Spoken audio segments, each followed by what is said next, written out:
Crime and Punishment, by Fyodor Dostoyevsky. Translated by Constance Scarnett. Part 1. Chapter 1. On an exceptionally hot evening early in July, a young man came out of the garret in which he lodged in S. Place and walked slowly, as though in hesitation, towards K. Bridge. He had successfully avoided meeting his landlady on the staircase. His garret was under the roof of a high, 5-storied house and was more like a cupboard than a room. The landlady who provided him with garret, dinners, and attendance, lived on the floor below, and every time he went out he was obliged to pass her kitchen, the door of which invariably stood open. And each time he passed, the young man had a sick, frightened feeling, which made him scowl and feel ashamed. He was hopelessly in debt to his landlady, and was afraid of meeting her. This was not because he was cowardly and abject. Quite the contrary, but for some time past he had been in an overstrained irritable condition, verging on hypochondria. He had become so completely absorbed in himself, and isolated from his fellows that he dreaded meeting,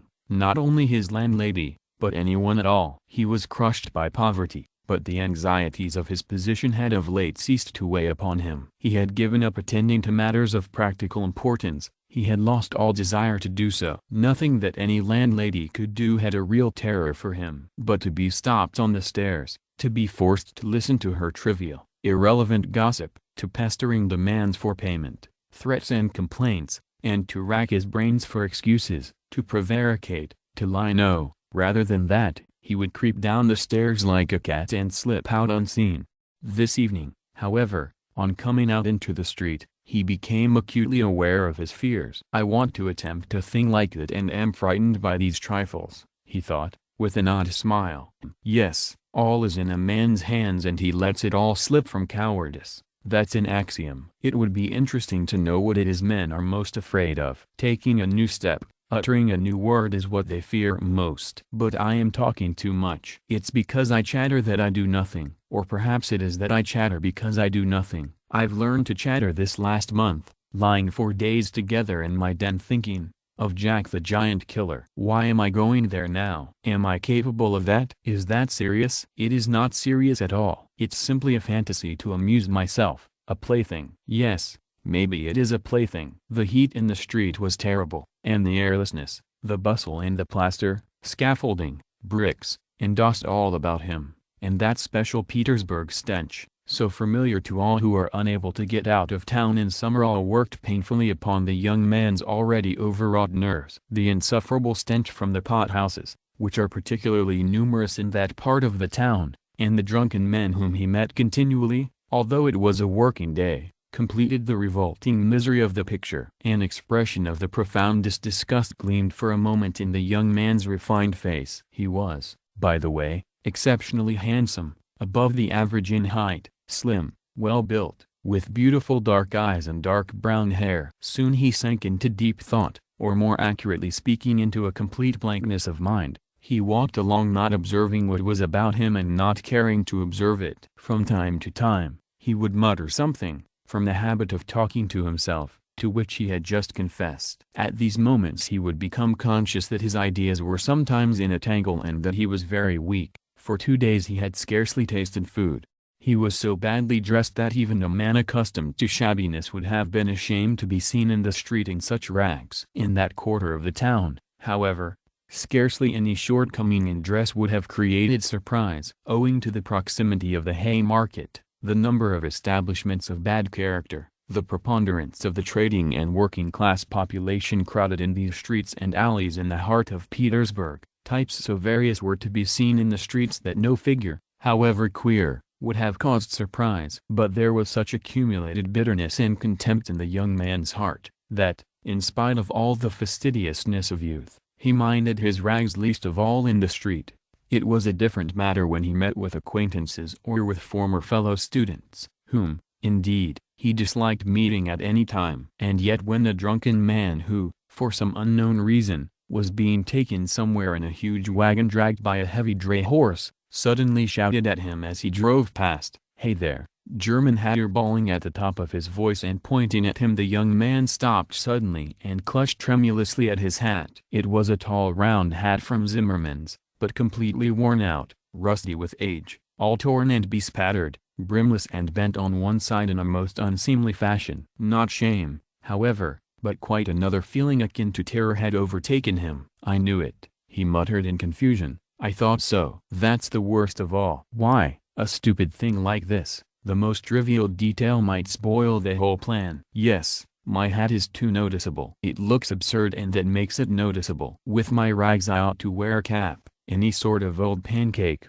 but not this grotesque thing. Nobody wears such a hat. It would be noticed a mile off. It would be remembered. What matters is that people would remember it, and that would give them a clue. For this business one should be as little conspicuous as possible. Trifles are what matter. Why, it's just such trifles that always ruin everything. He had not far to go. He knew indeed how many steps it was from the gate of his lodging house. Exactly 730. He had counted them once when he had been lost in dreams. At the time he had put no faith in those dreams and was only tantalizing himself by their hideous but daring recklessness. Now, a month later, he had begun to look upon them differently, and, in spite of the monologues in which he jeered at his own impotence and indecision, he had involuntarily come to regard this hideous dream as an exploit to be attempted. Although he still did not realize this himself, he was positively going now for a rehearsal of his project, and at every step his excitement grew more and more violent. With a sinking heart and a nervous tremor, he went up to a huge house which on one side looked onto the canal, and on the other into the street. This house was let out in tiny tenements and was inhabited by working people of all kinds: tailors,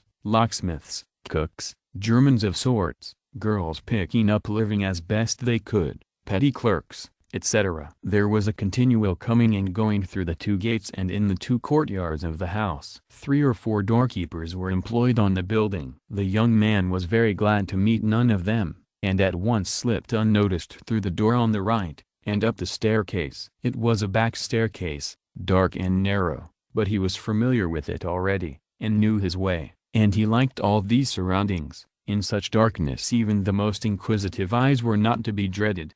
If I am so scared now, what would it be if it somehow came to pass that I were really going to do it? He could not help asking himself as he reached the 4th story. There his progress was barred by some porters who were engaged in moving furniture out of a flat. He knew that the flat had been occupied by a German clerk in the civil service, and his family. This German was moving out then, and so the 4th floor on this staircase would be untenanted except by the old woman. That's a good thing anyway, he thought to himself, as he rang the bell of the old woman's flat. The bell gave a faint tinkle as though it were made of tin and not of copper. The little flats in such houses always have bells that ring like that. He had forgotten the note of that bell, and now its peculiar tinkle seemed to remind him of something and to bring it clearly before him. He started. His nerves were terribly overstrained by now. In a little while, the door was opened a tiny crack. The old woman eyed her visitor with evident distrust through the crack, and nothing could be seen but her little eyes, glittering in the darkness. But,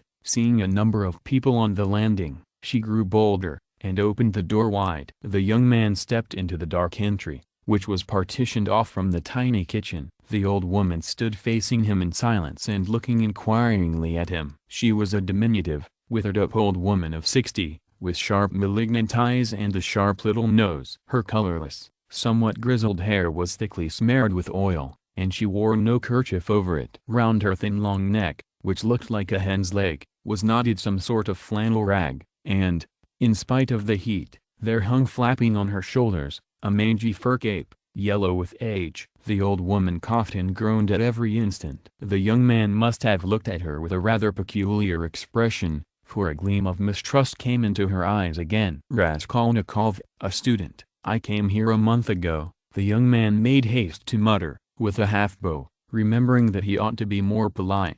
"I remember, my good sir, I remember quite well your coming here," the old woman said distinctly, still keeping her inquiring eyes on his face.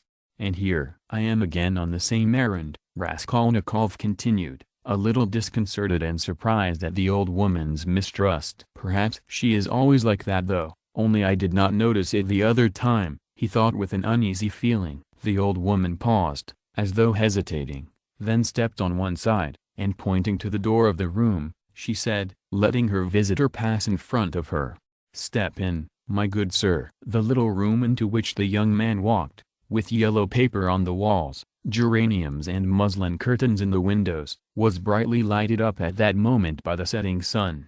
"So the sun will shine like this then too," flashed as it were by chance through Raskolnikov's mind, and with a rapid glance he scanned everything in the room, trying as far as possible to notice and remember its arrangement. But there was nothing special in the room. The furniture, all very old and of yellow wood, consisted of a sofa with a huge bent wooden back, an oval table in front of the sofa, a dressing table with a looking-glass fixed on it between the windows, chairs along the walls and 2 or 3 halfpenny prints in yellow frames, representing German damsels with birds in their hands. That was all. In the corner a light was burning before a small icon. Everything was very clean, the floor and the furniture were brightly polished, everything shone. "Lizaveta's work," thought the young man. There was not a speck of dust to be seen in the whole flat. "It's in the houses of spiteful old widows that one finds such cleanliness," Raskolnikov thought again, and he stole a curious glance at the cotton curtain over the door leading into another tiny room,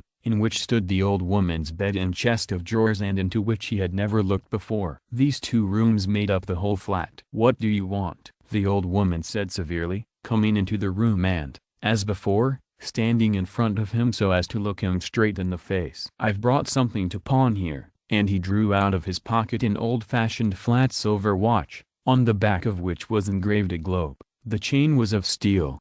"But the time is up for your last pledge. The month was up the day before yesterday. I will bring you the interest for another month. Wait a little." "But that's for me to do as I please, my good sir, to wait or to sell your pledge at once." "How much will you give me for the watch, Alyona Ivanovna?" "You come with such trifles, my good sir, it's scarcely worth anything. I gave you 2 rubles last time for your ring, and one could buy it quite new at a jeweler's for 1.5 rubles. Give me 4 rubles for it, I shall redeem it, it was my father's. I shall be getting some money soon." 1.5 rubles, and interest in advance, if you like." 1.5 rubles, cried the young man. "Please yourself." And the old woman handed him back the watch. The young man took it, and was so angry that he was on the point of going away, but checked himself at once, remembering that there was nowhere else he could go, and that he had another object also in coming.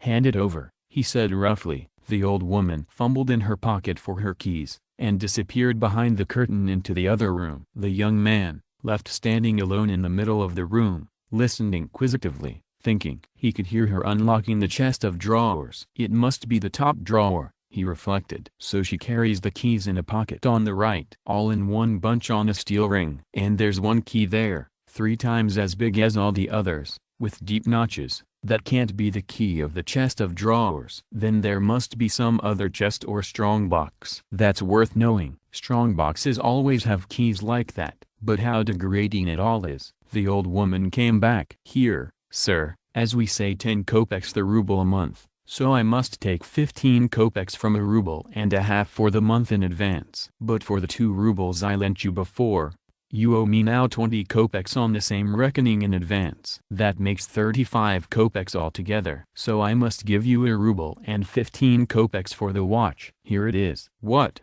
Only 1.15 rubles now?" "Just so." The young man did not dispute it and took the money. He looked at the old woman, and was in no hurry to get away, as though there was still something he wanted to say or to do, but he did not himself quite know what. "I may be bringing you something else in a day or 2, Alyona Ivanovna. A valuable thing, silver, a cigarette box, as soon as I get it back from a friend." He broke off in confusion. "Well, we will talk about it then, sir. Goodbye." "Are you always at home alone? Your sister is not here with you?" he asked her as casually as possible as he went out into the passage. "What business is she of yours, my good sir?" "Oh, nothing particular, I simply asked." "You are too quick. Good day, Alyona Ivanovna." Raskolnikov went out in complete confusion. This confusion became more and more intense. As he went down the stairs, he even stopped short, 2 or 3 times, as though suddenly struck by some thought. When he was in the street he cried out, "Oh, God, how loathsome it all is! And can I possibly—" "No, it's nonsense. It's rubbish," he added resolutely. "And how could such an atrocious thing come into my head? What filthy things my heart is capable of! Yes, filthy above all, disgusting, loathsome, loathsome. And for a whole month I've been. But no words, no exclamations, could express his agitation. The feeling of intense repulsion, which had begun to oppress and torture his heart while he was on his way to the old woman, had by now reached such a pitch and had taken such a definite form that he did not know what to do with himself to escape from his wretchedness. He walked along the pavement like a drunken man, regardless of the passers-by, and jostling against them, and only came to his senses when he was in the next street. Looking round, he noticed that he was standing close to a tavern which was entered by steps leading from the pavement to the basement. At that instant 2 drunken men came out at the door, and abusing and supporting one another, they mounted the steps. Without stopping to think, Raskolnikov went down the steps at once. Till that moment he had never been into a tavern,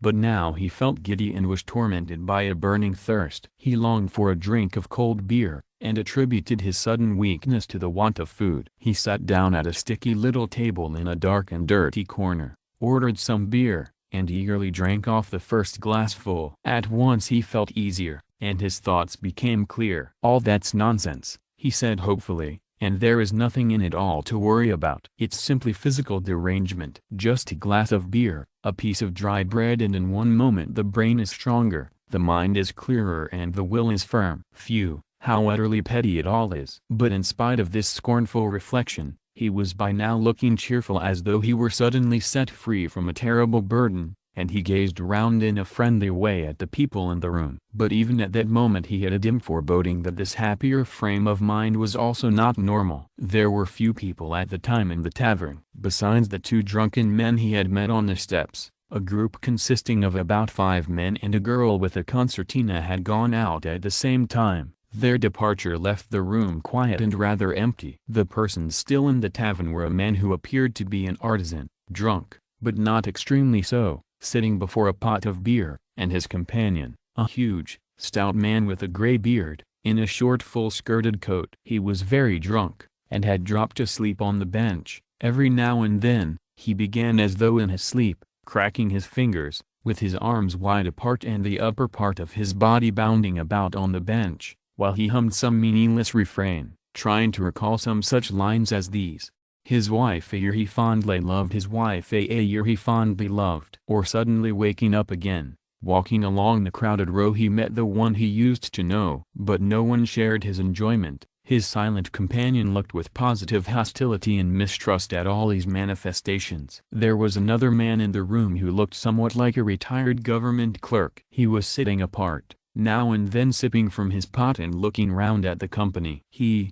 too, appeared to be in some agitation. Chapter 2. Raskolnikov was not used to crowds, and, as we said before, he avoided society of every sort, more especially of late. But now all at once he felt a desire to be with other people. Something new seemed to be taking place within him, and with it he felt a sort of thirst for company. He was so weary after a whole month of concentrated wretchedness and gloomy excitement that he longed to rest, if only for a moment, in some other world, whatever it might be, and, in spite of the filthiness of the surroundings, he was glad now to stay in the tavern.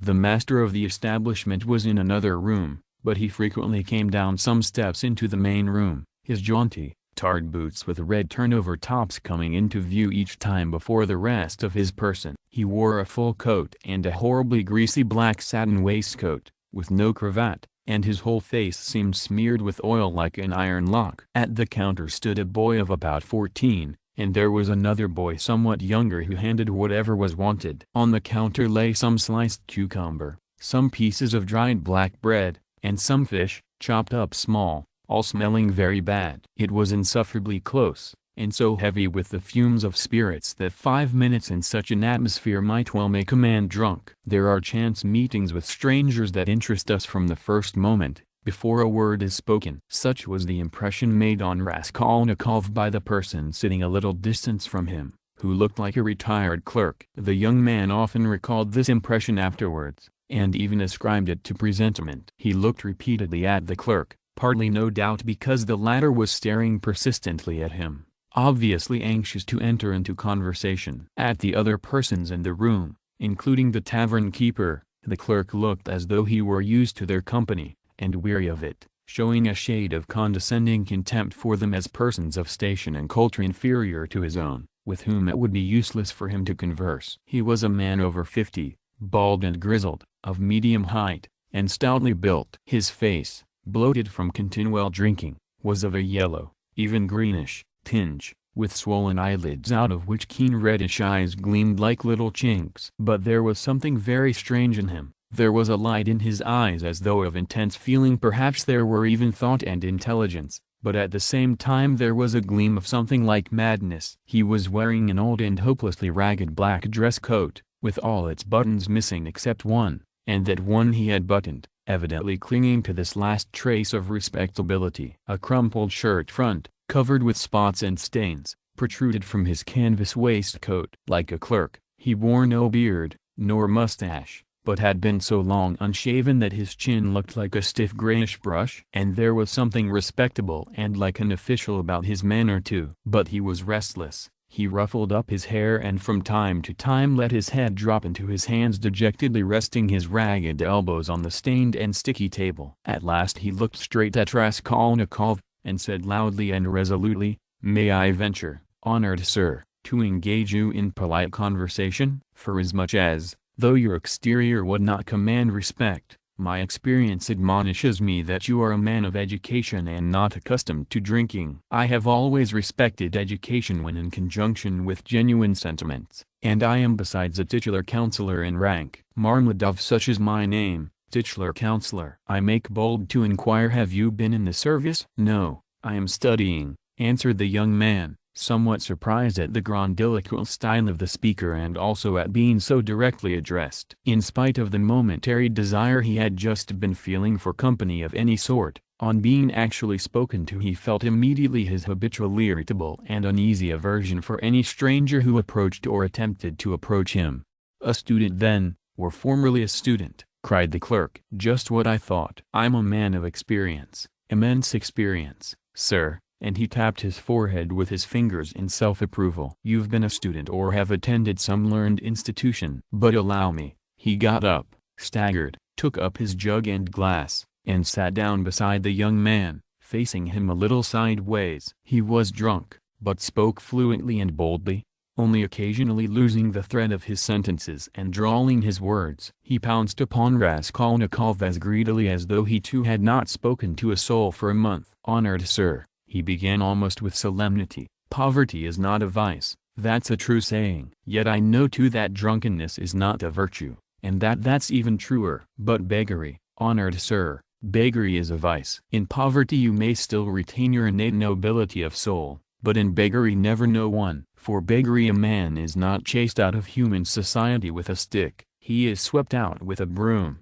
so as to make it as humiliating as possible, and quite right, too. Forasmuch as in beggary I am ready to be the first to humiliate myself. Hence the pothouse." "Honored sir, a month ago Mr. Lebeziatnikov gave my wife a beating, and my wife is a very different matter from me. Do you understand? Allow me to ask you another question out of simple curiosity. Have you ever spent a night on a hay barge, on the Neva?" "No, I have not happened to," answered Raskolnikov.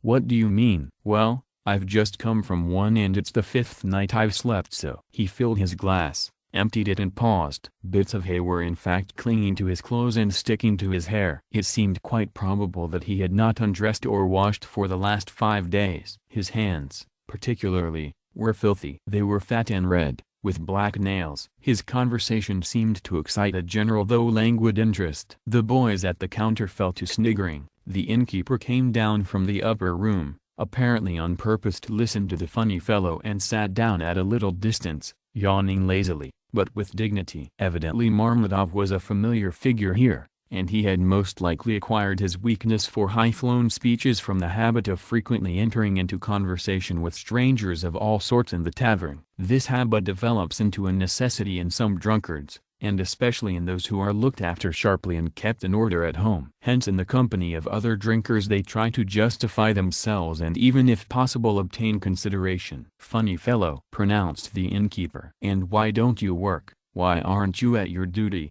If you are in the service, why am I not at my duty?" "Honored sir," Marmeladov went on, addressing himself exclusively to Raskolnikov, as though it had been he who put that question to him. Why am I not at my duty? Does not my heart ache to think what a useless worm I am? A month ago when Mr. Lebeziatnikov beat my wife with his own hands, and I lay drunk, didn't I suffer? Excuse me, young man, has it ever happened to you? Well, to petition hopelessly for a loan? Yes, it has. But what do you mean by hopelessly? Hopelessly in the fullest sense. When you know beforehand that you will get nothing by it. You know, for instance, beforehand with positive certainty that this man, this most reputable and exemplary citizen, will on no consideration give you money, and indeed I ask you why should he? For he knows of course that I shan't pay it back. From compassion? But Mr. Lebeziatnikov, who keeps up with modern ideas, explained the other day that compassion is forbidden nowadays by science itself. And that's what is done now in England, where there is political economy. Why, I ask you, should he give it to me? And yet though I know beforehand that he won't, I set off to him. And why do you go? Put in Raskolnikov. Well, when one has no one, nowhere else one can go. For every man must have somewhere to go. Since there are times when one absolutely must go somewhere. When my own daughter first went out with a yellow ticket,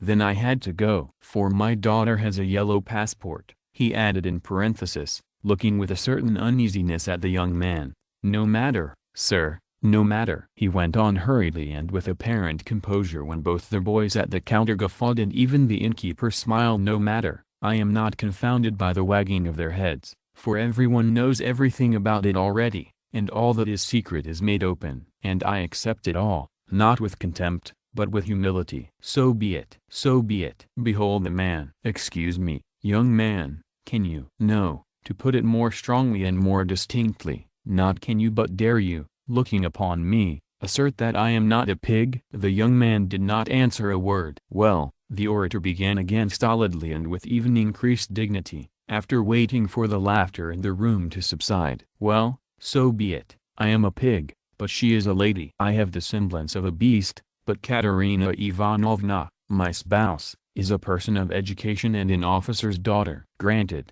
granted, I am a scoundrel, but she is a woman of a noble heart, full of sentiments, refined by education. And yet, oh, if only she felt for me. Honored sir, you know every man ought to have at least one place where people feel for him. But Katerina Ivanovna, though she is magnanimous, she is unjust. And yet, although I realize that when she pulls my hair she only does it out of pity, for I repeat without being ashamed, she pulls my hair. Young man, he declared with redoubled dignity, hearing the sniggering again, but, my God, if she would but once. But no, no, it's all in vain and it's no use talking. No use talking. For more than once, my wish did come true and more than once she has felt for me, but such is my fate and I am a beast by nature. Rather, assented the innkeeper yawning. Marmeladov struck his fist resolutely on the table. Such is my fate. Do you know, sir, do you know, I have sold her very stockings for drink? Not her shoes, that would be more or less in the order of things, but her stockings. Her stockings I have sold for drink. Her mohair shawl I sold for drink, a present to her long ago, her own property, not mine, and we live in a cold room and she caught cold this winter and has begun coughing and spitting blood too. We have 3 little children and Katerina Ivanovna is at work from morning till night. She is scrubbing and cleaning and washing the children, for she's been used to cleanliness from a child. But her chest is weak and she has a tendency to consumption and I feel it. Do you suppose I don't feel it? And the more I drink the more I feel it.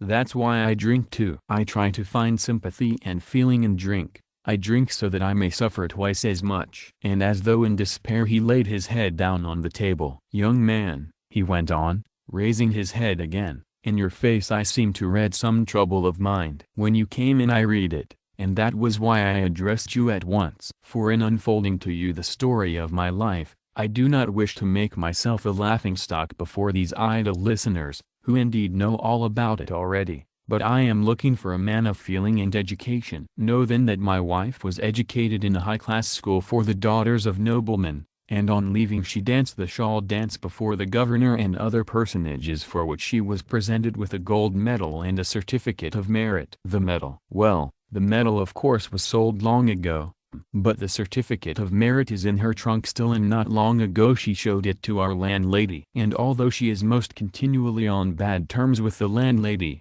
yet she wanted to tell someone or other of her past honors and of the happy days that are gone. I don't condemn her for it, I don't blame her, for the one thing left her is recollection of the past, and all the rest is dust and ashes. Yes, yes, she is a lady of spirit, proud and determined. She scrubs the floors herself and has nothing but black bread to eat, but won't allow herself to be treated with disrespect. That's why she would not overlook Mr. Lebeziatnikov's rudeness to her, and so when he gave her a beating for it, she took to her bed more from the hurt to her feelings than from the blows. She was a widow when I married her, with 3 children, one smaller than the other. She married her first husband, an infantry officer, for love, and ran away with him from her father's house. She was exceedingly fond of her husband, but he gave way to cards, got into trouble, and with that he died. He used to beat her at the end, and although she paid him back, of which I have authentic documentary evidence, to this day she speaks of him with tears and she throws him up to me, and I am glad that, though only in imagination, she should think of herself as having once been happy. And she was left at his death with 3 children in a wild and remote district where I happened to be at the time, and she was left in such hopeless poverty that, although I have seen many ups and downs of all sort, I don't feel equal to describing it even. Her relations had all thrown her off. And she was proud, too, excessively proud. And then, honored sir, and then, I, being at the time a widower, with a daughter of 14 left me by my first wife, offered her my hand, for I could not bear the sight of such suffering. You can judge the extremity of her calamities, that she, a woman of education and culture and distinguished family, should have consented to be my wife. But she did. Weeping and sobbing and wringing her hands, she married me, for she had nowhere to turn. Do you understand, sir? Do you understand what it means when you have absolutely nowhere to turn? No, that you don't understand yet. And for a whole year, I performed my duties conscientiously and faithfully, and did not touch this. He tapped the jug with his finger, for I have feelings. But even so, I could not please her. And then I lost my place too, and that through no fault of mine but through changes in the office, and then I did touch it. It will be a year and a half ago soon since we found ourselves at last after many wanderings and numerous calamities in this magnificent capital, adorned with innumerable monuments. Here I obtained a situation. I obtained it and I lost it again. Do you understand? This time it was through my own fault I lost it, for my weakness had come out. We have now part of a room at Amalia Fyodorovna Lipovich's, and what we live upon and what we pay our rent with, I could not say. There are a lot of people living there besides ourselves. Dirt and disorder, a perfect bedlam. Yes. And meanwhile my daughter by my first wife has grown up, and what my daughter has had to put up with from her stepmother whilst she was growing up, I won't speak of. For, though Katerina Ivanovna is full of generous feelings, she is a spirited lady, irritable and short-tempered. Yes. But it's no use going over that. Sonia, as you may well fancy, has had no education. I did make an effort 4 years ago to give her a course of geography and universal history, but as I was not very well up in those subjects myself and we had no suitable books, and what books we had, anyway we have not even those now. So all our instruction came to an end. We stopped at Cyrus of Persia. Since she has attained years of maturity, she has read other books of romantic tendency, and of late she had read with great interest a book she got through Mr. Lebeziatnikov, Lewis' Physiology, do you know it? And even recounted extracts from it to us, and that's the whole of her education. And now may I venture to address you,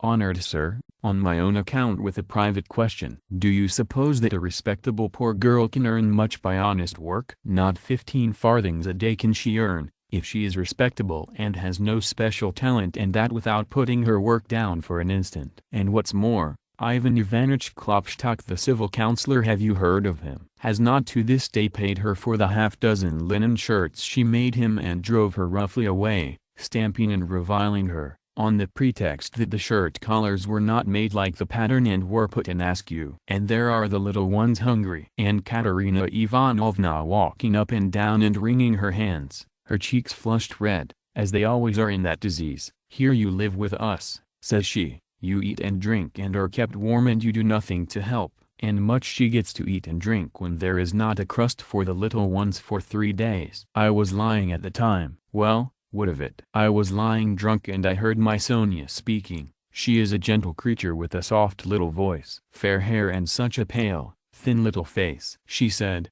"Katerina Ivanovna, am I really to do a thing like that?" And Darya Frantsovna, a woman of evil character and very well known to the police, had 2 or 3 times tried to get at her through the landlady. "And why not?" said Katerina Ivanovna with a jeer. "You are something mighty precious to be so careful of. But don't blame her, honored sir, don't blame her. She was not herself when she spoke, but driven to distraction by her illness and the crying of the hungry children, and it was said more to wound her than anything else. For that's Katerina Ivanovna's character, and when children cry, even from hunger, she falls to beating them at once." At 6 o'clock I saw Sonia get up, put on her kerchief and her cape, and go out of the room, and about 9 o'clock she came back. She walked straight up to Katerina Ivanovna and she laid 30 rubles on the table before her in silence. She did not utter a word, she did not even look at her. She simply picked up our big green drap de dames shawl. We have a shawl, made of drap de dames, put it over her head and face and lay down on the bed with her face to the wall. Only her little shoulders and her body kept shuddering. And I went on lying there, just as before. And then I saw, young man, I saw Katerina Ivanovna, in the same silence go up to Sonia's little bed. She was on her knees all the evening kissing Sonia's feet, and would not get up, and then they both fell asleep in each other's arms. Together. Yes. And I lay drunk. Marmeladov stopped short, as though his voice had failed him. Then he hurriedly filled his glass, drank, and cleared his throat. "Since then, sir," he went on after a brief pause, "since then, owing to an unfortunate occurrence and through information given by evil-intentioned persons and all which Darya Frantsovna took a leading part on the pretext that she had been treated with want of respect, since then my daughter Sofia Semyonovna has been forced to take a yellow ticket, and owing to this she is unable to go on living with us. For our landlady, Amalia Fyodorovna, would not hear of it, though she had backed up Darya Frantsovna before, and Mr. Labezyatnikov too. All the trouble between him and Katerina Ivanovna was on Sonia's account. At first he was for making up to Sonia himself, and then all of a sudden he stood on his dignity. 'How,' said he, 'can a highly educated man like me live in the same rooms with a girl like that?' And Katerina Ivanovna would not let it pass. She stood up for her, and so that's how it happened. And Sonia comes to us now, mostly after dark. She comforts Katerina Ivanovna and gives her all she can. She has a room at the Kapernamovs, the tailors. She lodges with them. Kapernamov is a lame man with a cleft palate, and all of his numerous family have cleft palates too. And his wife, too, has a cleft palate. They all live in one room, but Sonia has her own, partitioned off.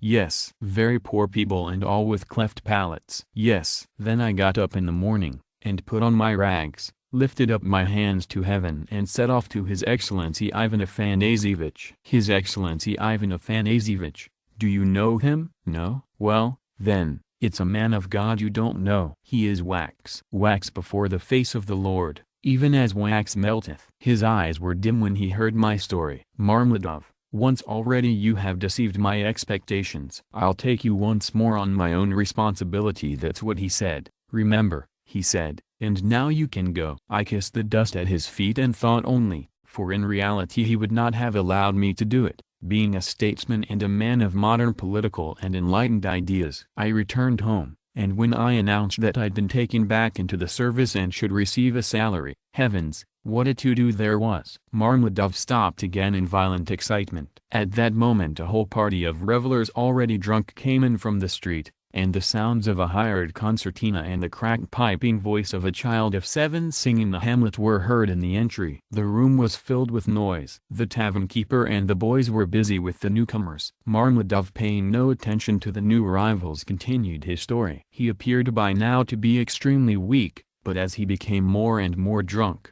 he became more and more talkative. The recollection of his recent success in getting the situation seemed to revive him, and was positively reflected in a sort of radiance on his face. Raskolnikov listened attentively. "That was 5 weeks ago, sir." "Yes." As soon as Katerina Ivanovna and Sonia heard of it, mercy on us, it was as though I stepped into the kingdom of heaven. It used to be, you can lie like a beast, nothing but abuse. Now they were walking on tiptoe, hushing the children. "Semyon Zarovich is tired with his work at the office, he is resting.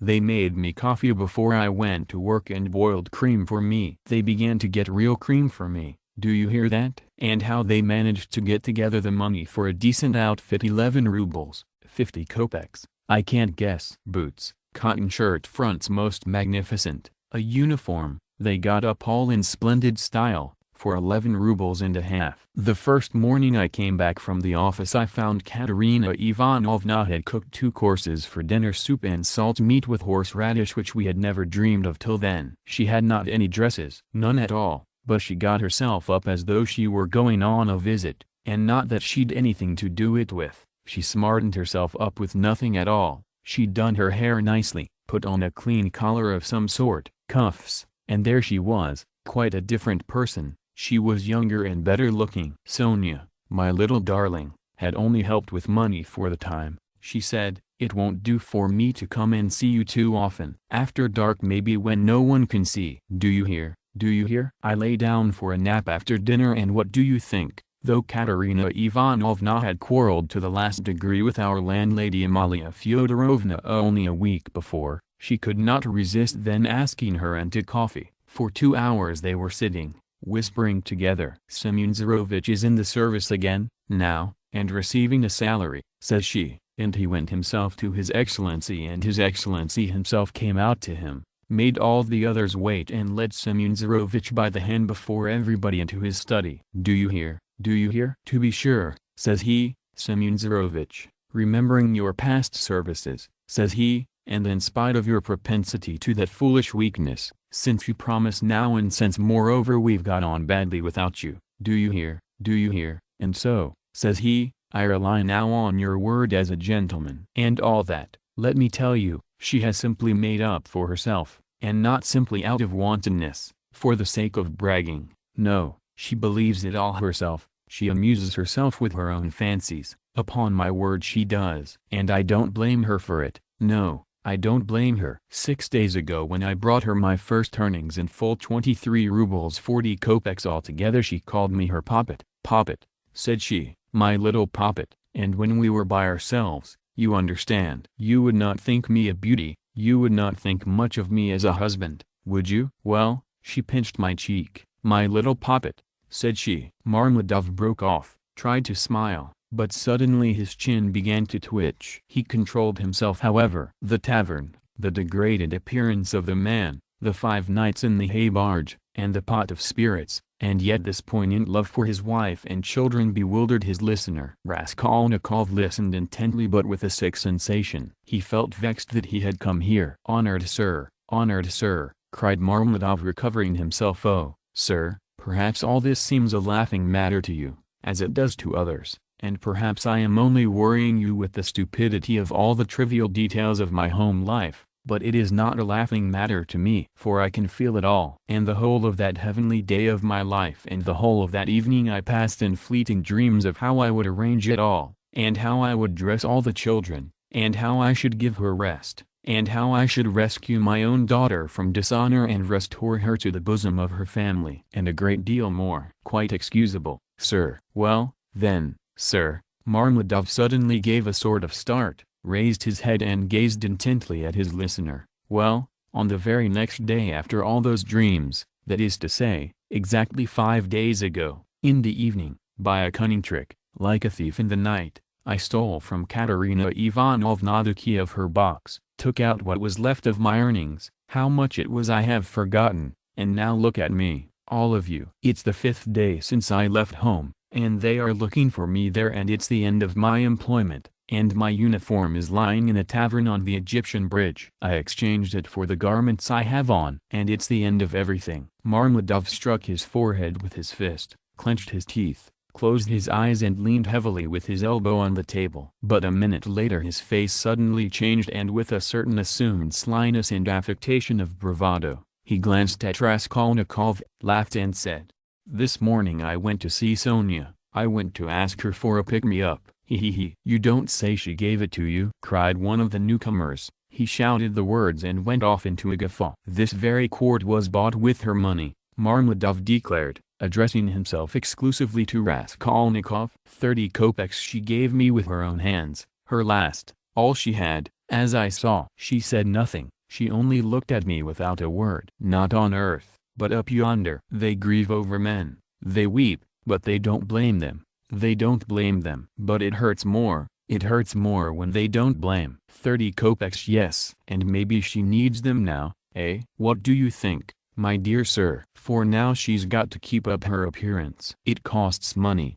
that smartness, that special smartness, you know? Do you understand? And there's pomatum, too, you see. She must have things, petticoats, starched ones, shoes, too, real jaunty ones to show off her foot when she has to step over a puddle. Do you understand, sir? Do you understand what all this smartness means? And here I, her own father, here I took 30 kopecks of the money for a drink. And I am drinking it. And I have already drunk it. Come, who will have pity on a man like me, eh? Are you sorry for me, sir, or not? Tell me, sir, are you sorry or not? He would have filled his glass, but there was no drink left. The pot was empty. "What are you to be pitied for?" shouted the tavern keeper, who was again near them. Shouts of laughter and even oaths followed. The laughter and the oaths came from those who were listening and also from those who had heard nothing but were simply looking at the figure of the discharged government clerk.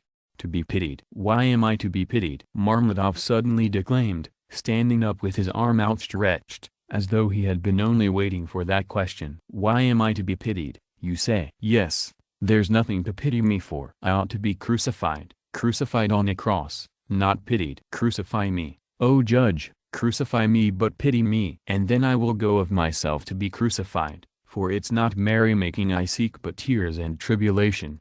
Do you suppose, you that sell, that this pint of yours has been sweet to me? It was tribulation I sought at the bottom of it, tears and tribulation, and have found it, and I have tasted it. But he will pity us who has had pity on all men, who has understood all men and all things. He is the one, he too is the judge. He will come in that day and he will ask, where is the daughter who gave herself for her cross, consumptive stepmother, and for the little children of another? Where is the daughter who had pity upon the filthy drunkard, her earthly father, undismayed by his beastliness? And he will say, come to me. I have already forgiven thee once. I have forgiven thee once. Thy sins which are many are forgiven thee, for thou hast loved much. And he will forgive my Sonia.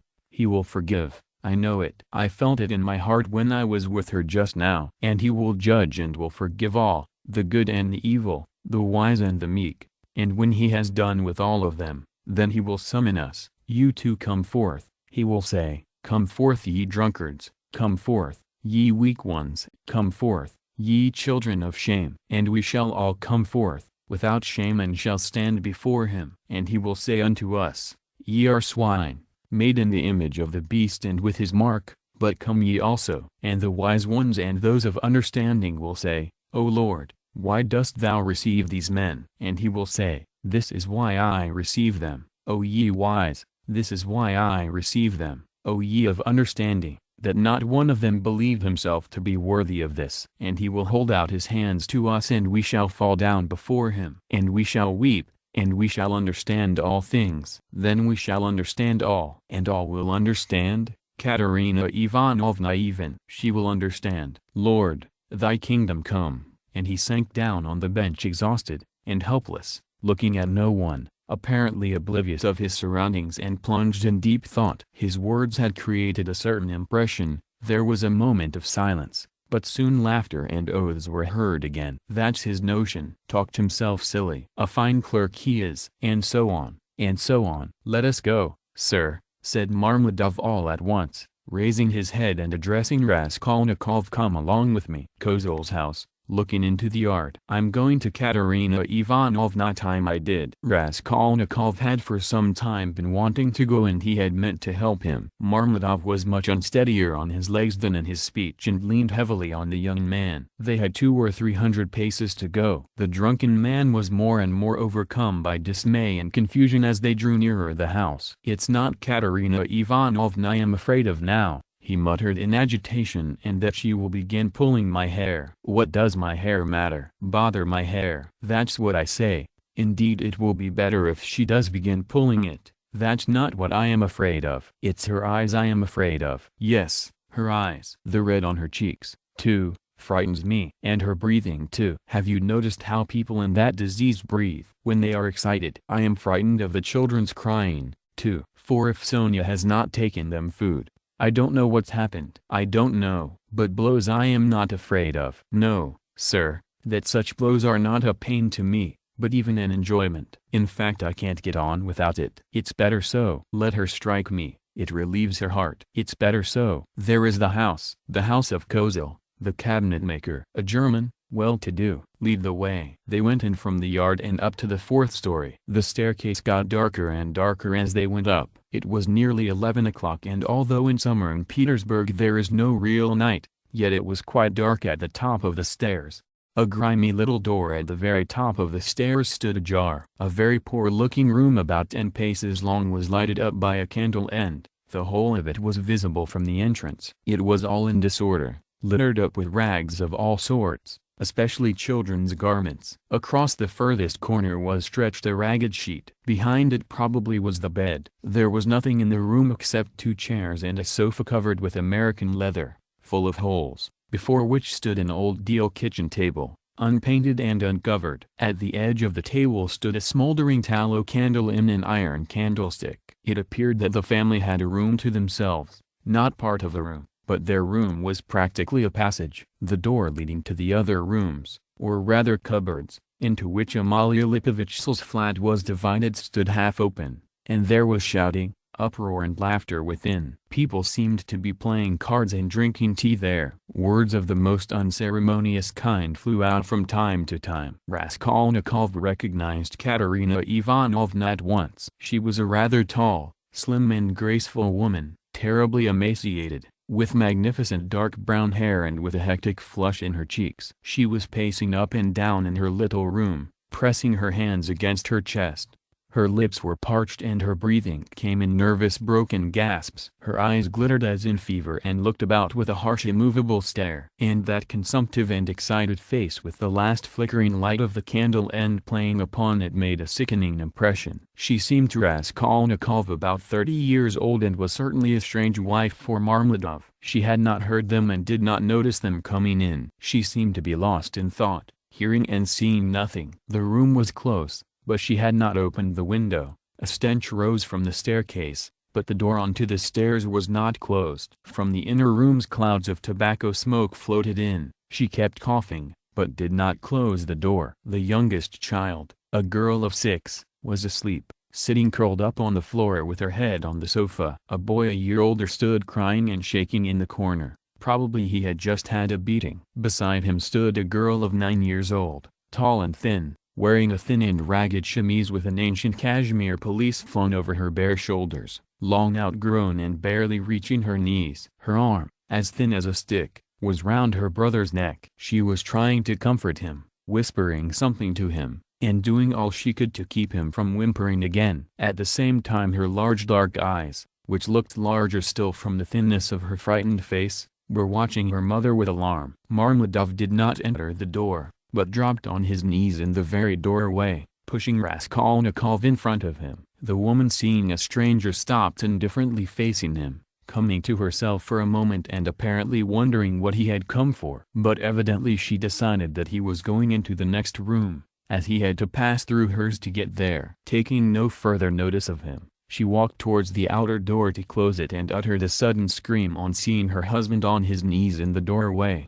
"Ah!" she cried out in a frenzy. "He has come back! The criminal! The monster! And where is the money? What's in your pocket? Show me! And your clothes are all different. Where are your clothes? Where is the money? Speak, and she fell to searching him. Marmeladov submissively and obediently held up both arms to facilitate the search. Not a farthing was there. "Where is the money?" she cried. "Mercy on us. Can he have drunk it all?" There were 12 silver rubles left in the chest, and in a fury she seized him by the hair and dragged him into the room. Marmeladov seconded her efforts by meekly crawling along on his knees. "And this is a consolation to me. This does not hurt me, but is a positive consolation, honored sir," he called out, shaken to and fro by his hair and even once striking the ground with his forehead. The child asleep on the floor woke up, and began to cry. The boy in the corner, losing all control, began trembling and screaming and rushed to his sister in violent terror, almost in a fit. The eldest girl was shaking like a leaf. "He's drunk it. He's drunk it all," the poor woman screamed in despair, "and his clothes are gone. And they are hungry, hungry." And wringing her hands she pointed to the children. "Oh, accursed life! And you, are you not ashamed?" She pounced all at once upon Raskolnikov from the tavern. "Have you been drinking with him? You have been drinking with him, too. Go away." The young man was hastening away without uttering a word. The inner door was thrown wide open and inquisitive faces were peering in at it. Coarse laughing faces with pipes and cigarettes and heads wearing caps thrust themselves in at the doorway. Further in could be seen figures in dressing gowns flung open, in costumes of unseemly scantiness, some of them with cards in their hands. They were particularly diverted when Marmeladov, dragged about by his hair, shouted that it was a consolation to him. They even began to come into the room. At last a sinister shrill outcry was heard. This came from Amalia Lipovitch herself, pushing her way amongst them and trying to restore order after her own fashion, and for the 100th time to frighten the poor woman by ordering her with coarse abuse to clear out of the room next day. As he went out, Raskolnikov had time to put his hand into his pocket, to snatch up the coppers he had received in exchange for his ruble in the tavern and to lay them unnoticed on the window. Afterwards, on the stairs, he changed his mind and would have gone back. "What a stupid thing I've done," he thought to himself. "They have Sonia and I want it myself." But reflecting that it would be impossible to take it back now and that in any case he would not have taken it, he dismissed it with a wave of his hand and went back to his lodging. "Sonia wants pomatum too," he said as he walked along the street, and he laughed malignantly. "Such smartness costs money. And maybe Sonia herself will be bankrupt today, for there is always a risk. Hunting big game, digging for gold. Then they would all be without a crust tomorrow except for my money. Hurrah for Sonia. What a mine they've dug there. And they're making the most of it. Yes, they are making the most of it. They've wept over it and grown used to it. Man grows used to everything, the scoundrel." He sank into thought. "And what if I am wrong?" he cried suddenly after a moment's thought. "What if man is not really a scoundrel, man in general, I mean, the whole race of mankind? Then all the rest is prejudice, simply artificial terrors, and there are no barriers, and it's all as it should be." Chapter 3. He waked up late next day after a broken sleep, but his sleep had not refreshed him. He waked up bilious, irritable, ill-tempered, and looked with hatred at his room. It was a tiny cupboard of a room about 6 paces in length. It had a poverty-stricken appearance with its dusty yellow paper peeling off the walls, and it was so low-pitched that a man of more than average height was ill at ease in it and felt every moment that he would knock his head against the ceiling. The furniture was in keeping with the room. There were 3 old chairs, rather rickety, a painted table in the corner on which lay a few manuscripts and books. The dust that lay thick upon them showed that they had been long untouched. A big clumsy sofa occupied almost the whole of one wall and half the floor space of the room. It was once covered with chintz, but was now in rags and served Raskolnikov as a bed. Often he went to sleep on it, as he was, without undressing, without sheets, wrapped in his old student's overcoat, with his head on one little pillow, under which he heaped up all the linen he had, clean and dirty, by way of a bolster. A little table stood in front of the sofa. It would have been difficult to sink to a lower ebb of disorder, but to Raskolnikov in his present state of mind this was positively agreeable. He had got completely away from everyone, like a tortoise in its shell, and even the sight of a servant girl who had to wait upon him and looked sometimes into his room made him writhe with nervous irritation. He was in the condition that overtakes some monomaniacs, entirely concentrated upon one thing. His landlady had for the last fortnight given up sending him in meals,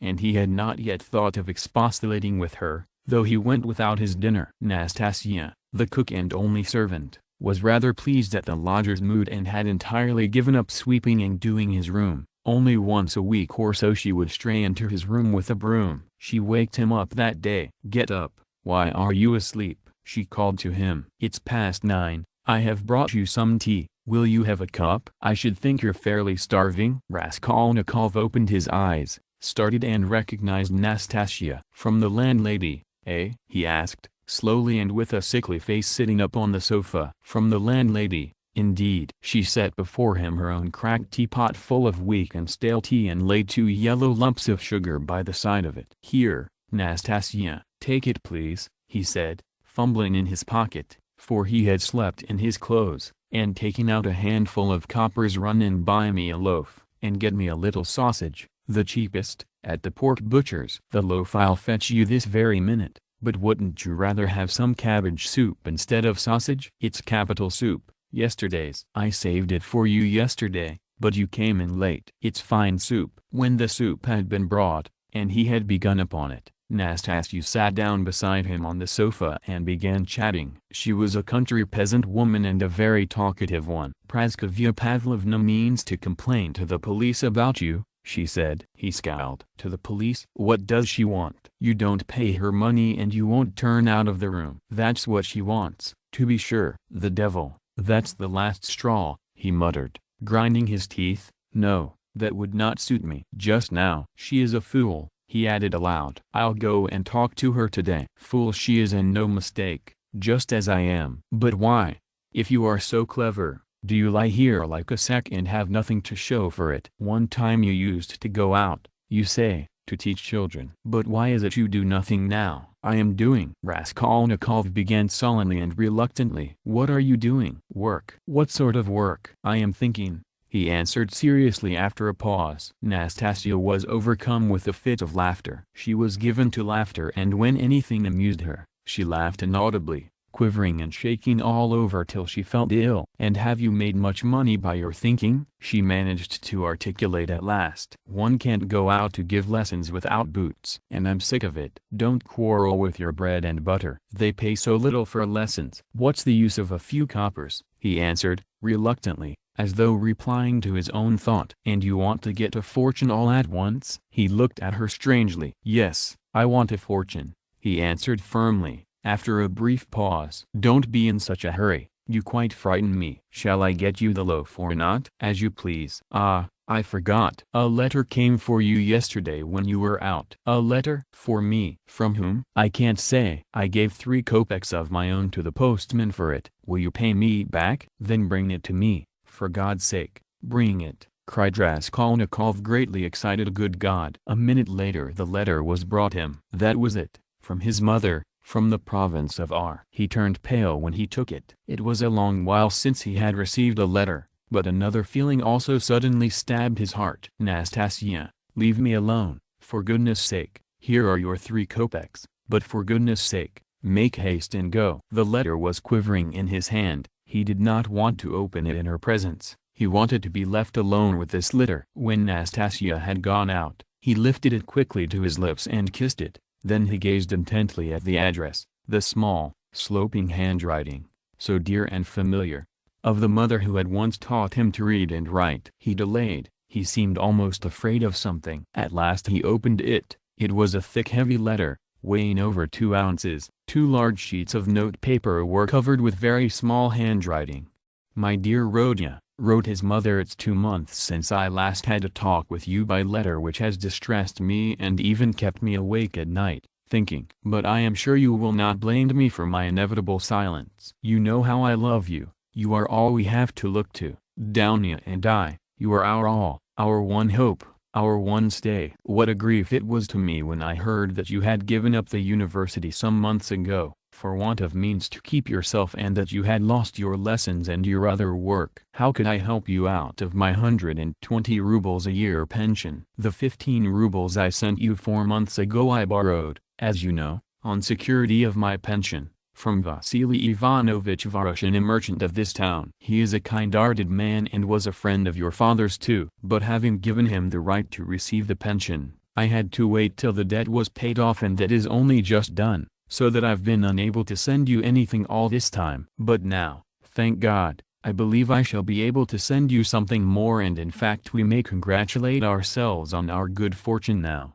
of which I hasten to inform you. In the first place, would you have guessed, dear Rodion, that your sister has been living with me for the last 6 weeks, and we shall not be separated in the future? Thank God, her sufferings are over, but I will tell you everything in order, so that you may know just how everything has happened and all that we have hitherto concealed from you. When you wrote to me 2 months ago that you had heard that Daunia had a great deal to put up with in the Svidrigailov's house, when you wrote that and asked me to tell you all about it, what could I write in answer to you? If I had written the whole truth to you, I dare say you would have thrown up everything and have come to us, even if you had to walk all the way, for I know your character and your feelings, and you would not let your sister be insulted. I was in despair myself, but what could I do? And, besides, I did not know the whole truth myself then. What made it all so difficult was that Daunia received 100 rubles in advance when she took the place as governess in their family, on condition of part of her salary being deducted every month, and so it was impossible to throw up the situation without repaying the debt. This sum,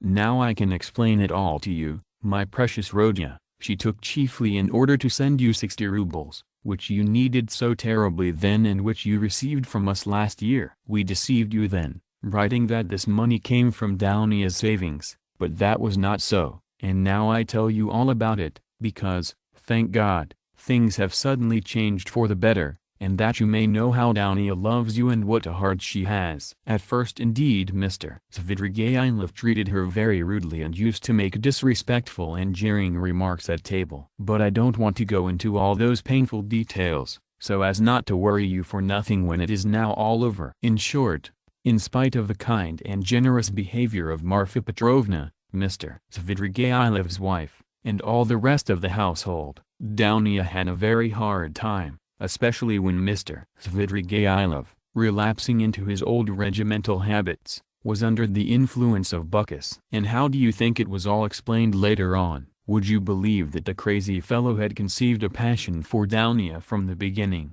but had concealed it under a show of rudeness and contempt? Possibly he was ashamed and horrified himself at his own flighty hopes, considering his years and his being the father of a family, and that made him angry with Daunia. And possibly, too, he hoped by his rude and sneering behavior to hide the truth from others. But at last he lost all control and had the face to make Daunia an open and shameful proposal, promising her all sorts of inducements and offering, besides, to throw up everything and take her to another estate of his, or even abroad. You can imagine all she went through. To leave her situation at once was impossible, not only on account of the money debt, but also to spare the feelings of Marfa Petrovna, whose suspicions would have been aroused, and then Daunia would have been the cause of a rupture in the family, and it would have meant a terrible scandal for Daunia too, that would have been inevitable. There were various other reasons owing to which Daunia could not hope to escape from that awful house for another 6 weeks. You know Daunia, of course. You know how clever she is and what a strong will she has. Daunia can endure a great deal, and even in the most difficult cases she has the fortitude to maintain her firmness. She did not even write to me about everything for fear of upsetting me, although we were constantly in communication. It all ended very unexpectedly. Marfa Petrovna accidentally overheard her husband imploring Daunia in the garden, and, putting quite a wrong interpretation on the position, threw the blame upon her, believing her to be the cause of it all. An awful scene took place between them on the spot in the garden. Marfa Petrovna went so far as to strike Daunia, refused to hear anything and was shouting at her for a whole hour, and then gave orders that Daunia should be packed off at once to me in a plain peasant's cart, into which they flung all her things, her linen and her clothes, all pell-mell, without folding it up and packing it.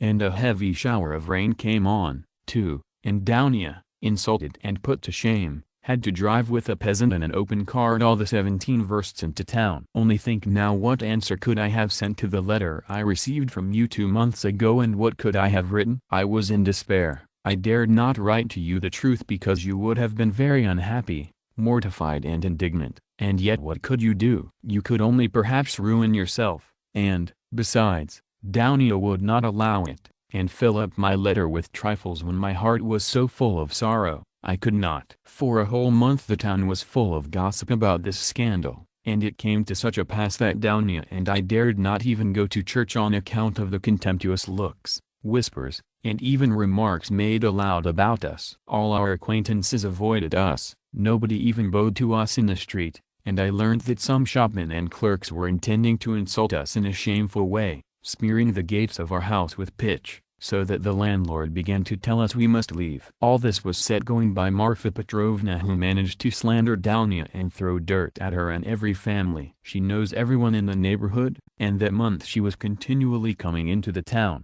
and as she is rather talkative and fond of gossiping about her family affairs and particularly of complaining to all and each of her husband, which is not at all right, so in a short time she had spread her story not only in the town, but over the whole surrounding district. It made me ill. But Dounia bore it better than I did, and if only you could have seen how she endured it all and tried to comfort me and cheer me up. She is an angel. But by God's mercy, our sufferings were cut short. Mr. Svidrigailov returned to his senses and repented, and, probably feeling sorry for Dounia, he laid before Marfa Petrovna a complete and unmistakable proof of Dounia's innocence, in the form of a letter Dounia had been forced to write and give to him, before Marfa Petrovna came upon them in the garden. This letter, which remained in Mr. Svidrigailov's hands after her departure, she had written to refuse personal explanations and secret interviews, for which he was entreating her. In that letter she reproached him with great heat and indignation for the baseness of his behavior in regard to Marfa Petrovna,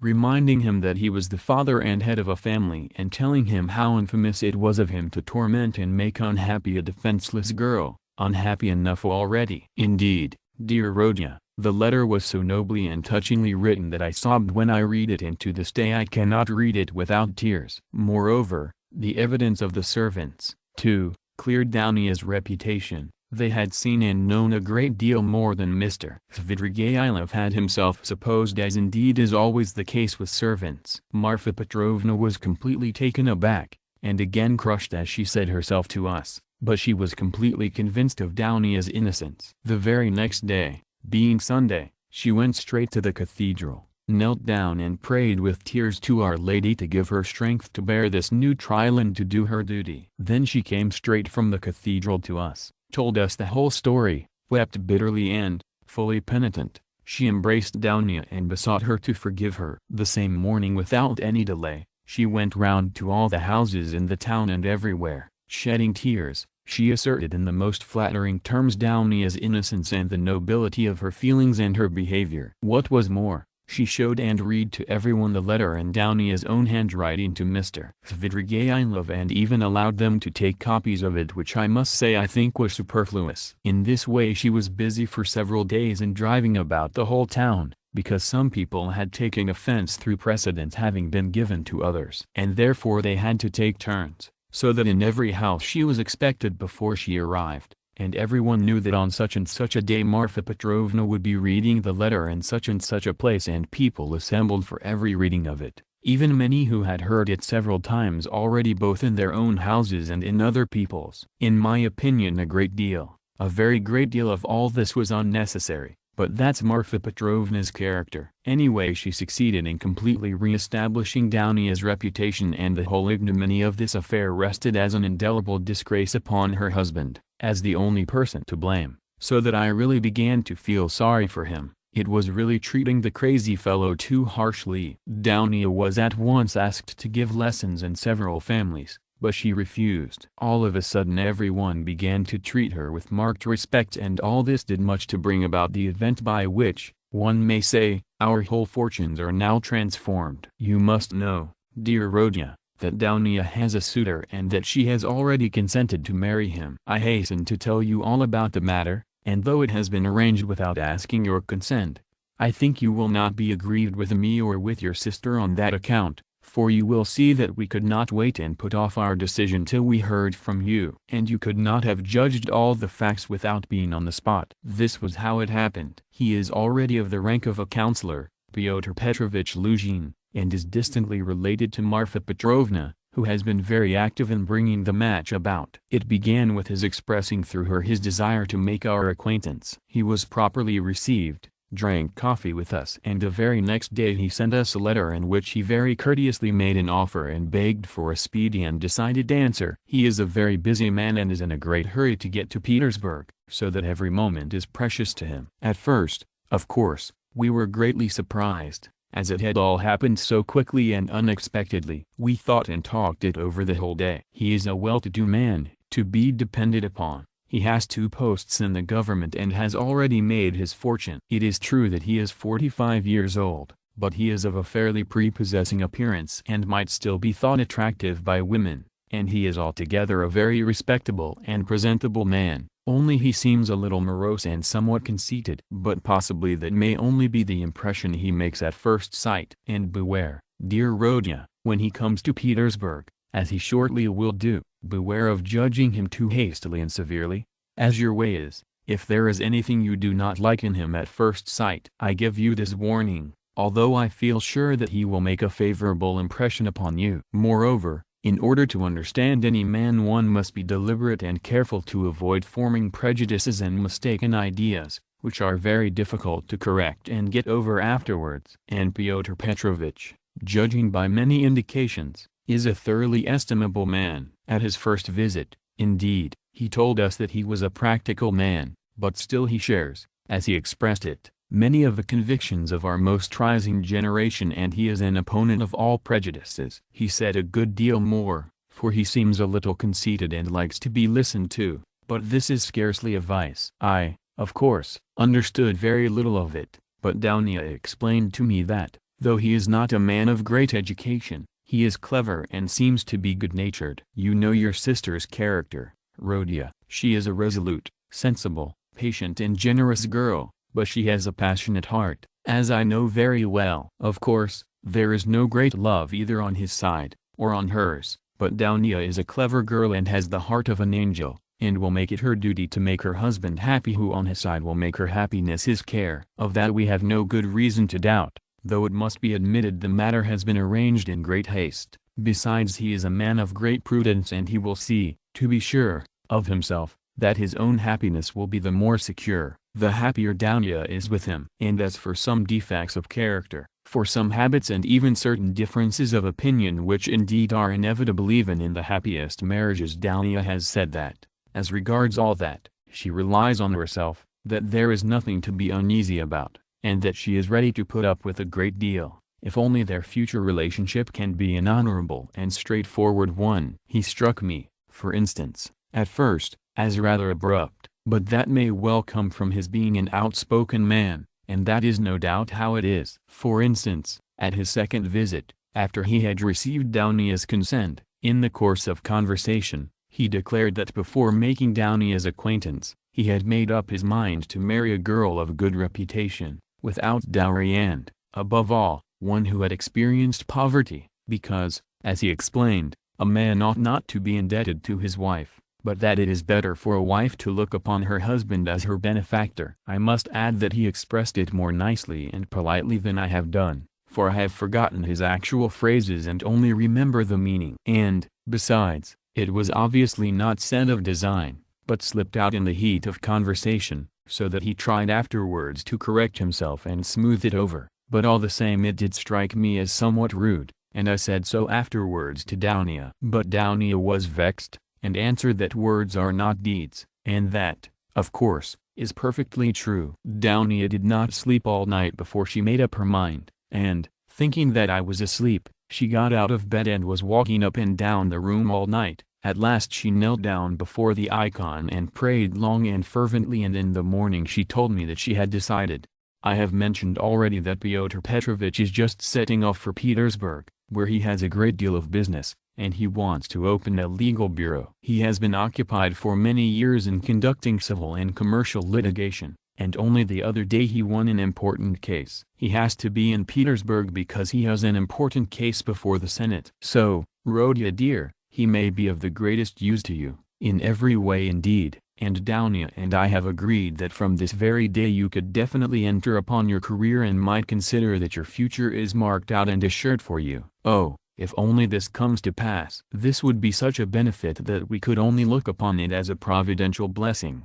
Dounia is dreaming of nothing else. We have even ventured already to drop a few words on the subject to Pyotr Petrovich. He was cautious in his answer, and said that, of course, as he could not get on without a secretary, it would be better to be paying a salary to a relation than to a stranger, if only the former were fitted for the duties, as though there could be doubt of your being fitted. But then he expressed doubts whether your studies at the university would leave you time for work at his office. The matter dropped for the time, but Dounia is thinking of nothing else now. She has been in a sort of fever for the last few days, and has already made a regular plan for your becoming in the end an associate and even a partner in Pyotr Petrovich's business, which might well be, seeing that you are a student of law. I am in complete agreement with her, Rodion, and share all her plans and hopes, and think there is every probability of realizing them. And in spite of Pyotr Petrovich's evasiveness, very natural at present, since he does not know you, Dounia is firmly persuaded that she will gain everything by her good influence over her future husband. This she is reckoning upon. Of course we are careful not to talk of any of these more remote plans to Pyotr Petrovich, especially of your becoming his partner. He is a practical man and might take this very coldly. It might all seem to him simply a daydream. Nor has either Dounia or I breathed a word to him of the great hopes we have of his helping us to pay for your university studies. We have not spoken of it in the first place, because it will come to pass of itself, later on, and he will no doubt without wasting words offer to do it of himself, as though he could refuse Dounia that, the more readily since you may by your own efforts become his right hand in the office, and receive this assistance not as a charity, but as a salary earned by your own work. Dounia wants to arrange it all like this, and I quite agree with her. And we have not spoken of our plans for another reason, that is, because I particularly wanted you to feel on an equal footing when you first meet him. When Dounia spoke to him with enthusiasm about you,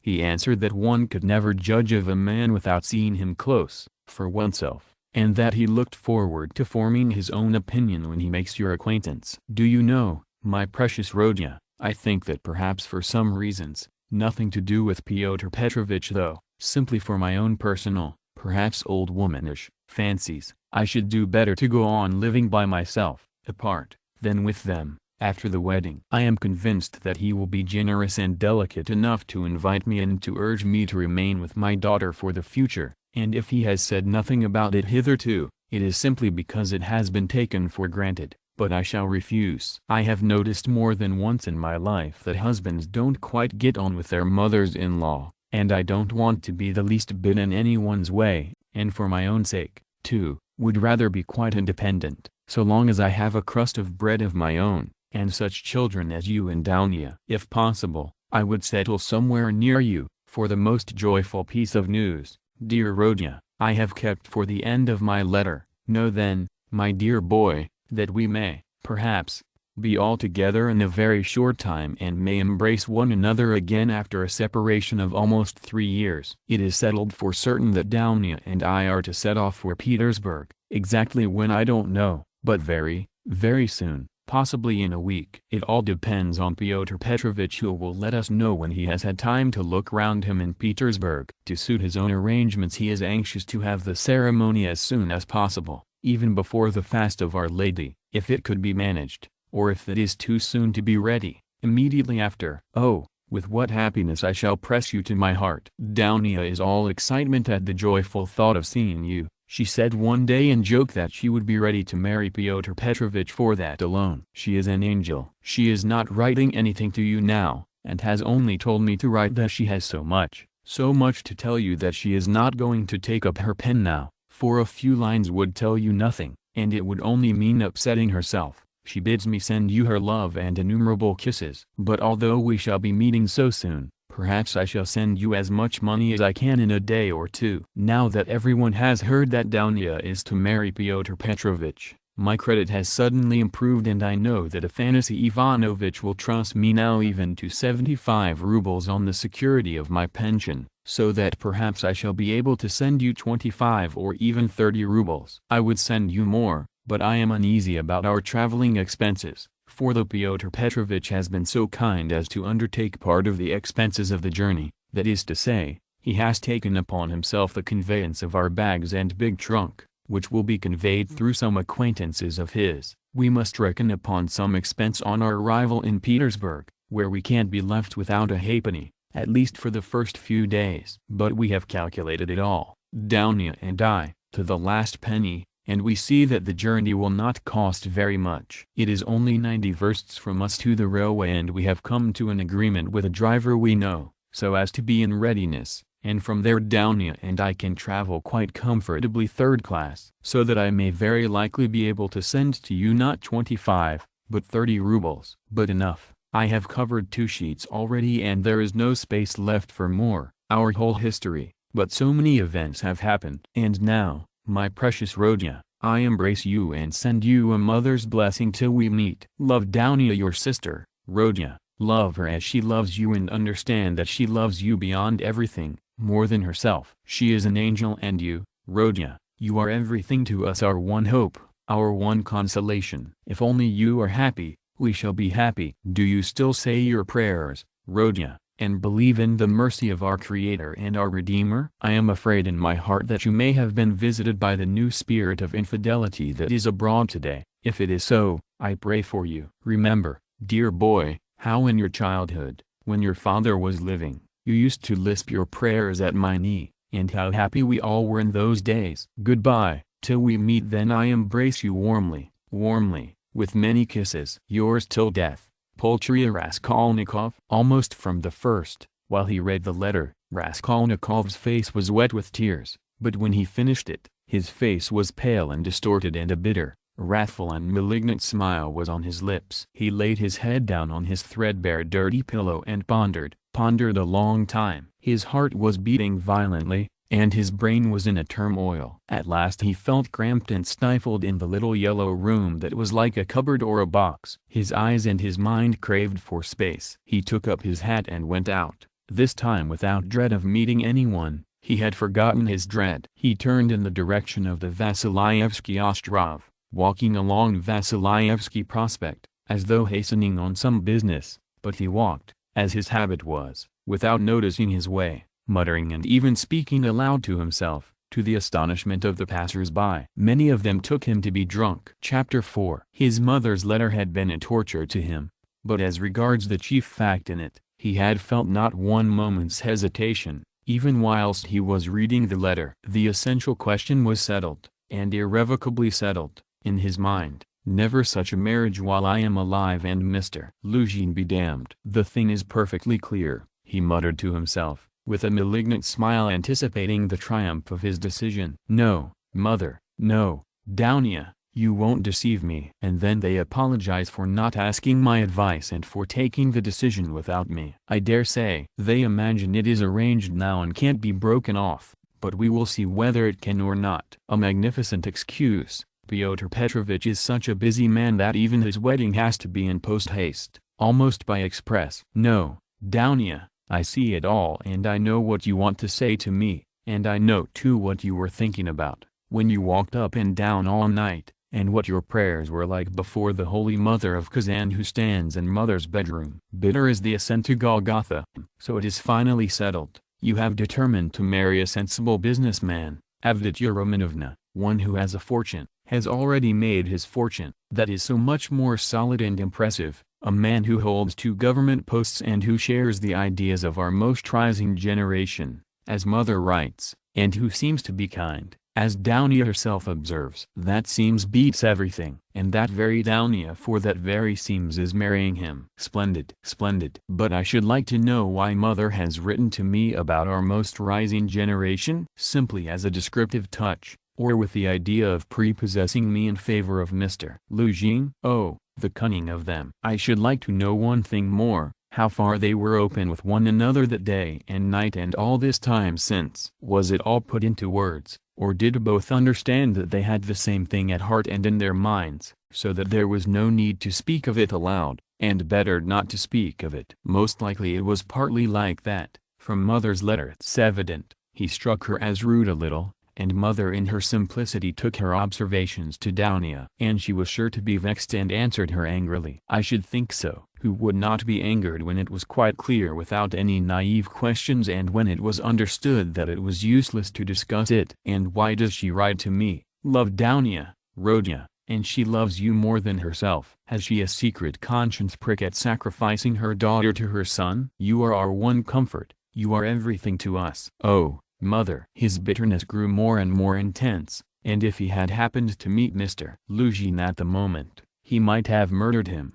Yes, that's true, he continued, pursuing the whirling ideas that chased each other in his brain. It is true that it needs time and care to get to know a man, but there is no mistake about Mr. Luzhin. The chief thing is he is a man of business and seems kind. That was something, wasn't it, to send the bags and big box for them? A kind man, no doubt after that. But his bride and her mother are to drive in a peasant's cart covered with sacking. I know. I have been driven in it. No matter. It is only 90 versts and then they can travel very comfortably, third class, for 1,000 versts. Quite right, too. One must cut one's coat according to one's cloth. But what about you, Mr. Luzhin? She is your bride. And you must be aware that her mother has to raise money on her pension for the journey. To be sure it's a matter of business, a partnership for mutual benefit, with equal shares and expenses food and drink provided. But pay for your tobacco. The businessman has got the better of them, too. The luggage will cost less than their fares and very likely go for nothing. How is it that they don't both see all that? Or is it that they don't want to see? And they are pleased. And to think that this is only the first blossoming, and that the real fruits are to come. But what really matters is not the stinginess, is not the meanness, but the tone of the whole thing. For that will be the tone after marriage. It's a foretaste of it. And mother too, why should she be so lavish? What will she have by the time she gets to Petersburg? 3 silver rubles or 2 paper ones as she says. That old woman. What does she expect to live upon in Petersburg afterwards? She has her reasons already for guessing that she could not live with Downia after the marriage, even for the first few months. The good man has no doubt let slip something on that subject also, though mother would deny it. I shall refuse, says she. On whom is she reckoning then? Is she counting on what is left of her 120 rubles of pension when Afanasy Ivanovitch's debt is paid? She knits woolen shawls and embroiders cuffs, ruining her old eyes. And all her shawls don't add more than 20 rubles a year to her 120. I know that. So she is building all her hopes all the time on Mr. Luzhin's generosity. He will offer it of himself. He will press it on me. You may wait a long time for that. That's how it always is with these Silarsk noble hearts. Till the last moment every goose is a swan with them. Till the last moment, they hope for the best and will see nothing wrong. And although they have an inkling of the other side of the picture, yet they won't face the truth till they are forced to.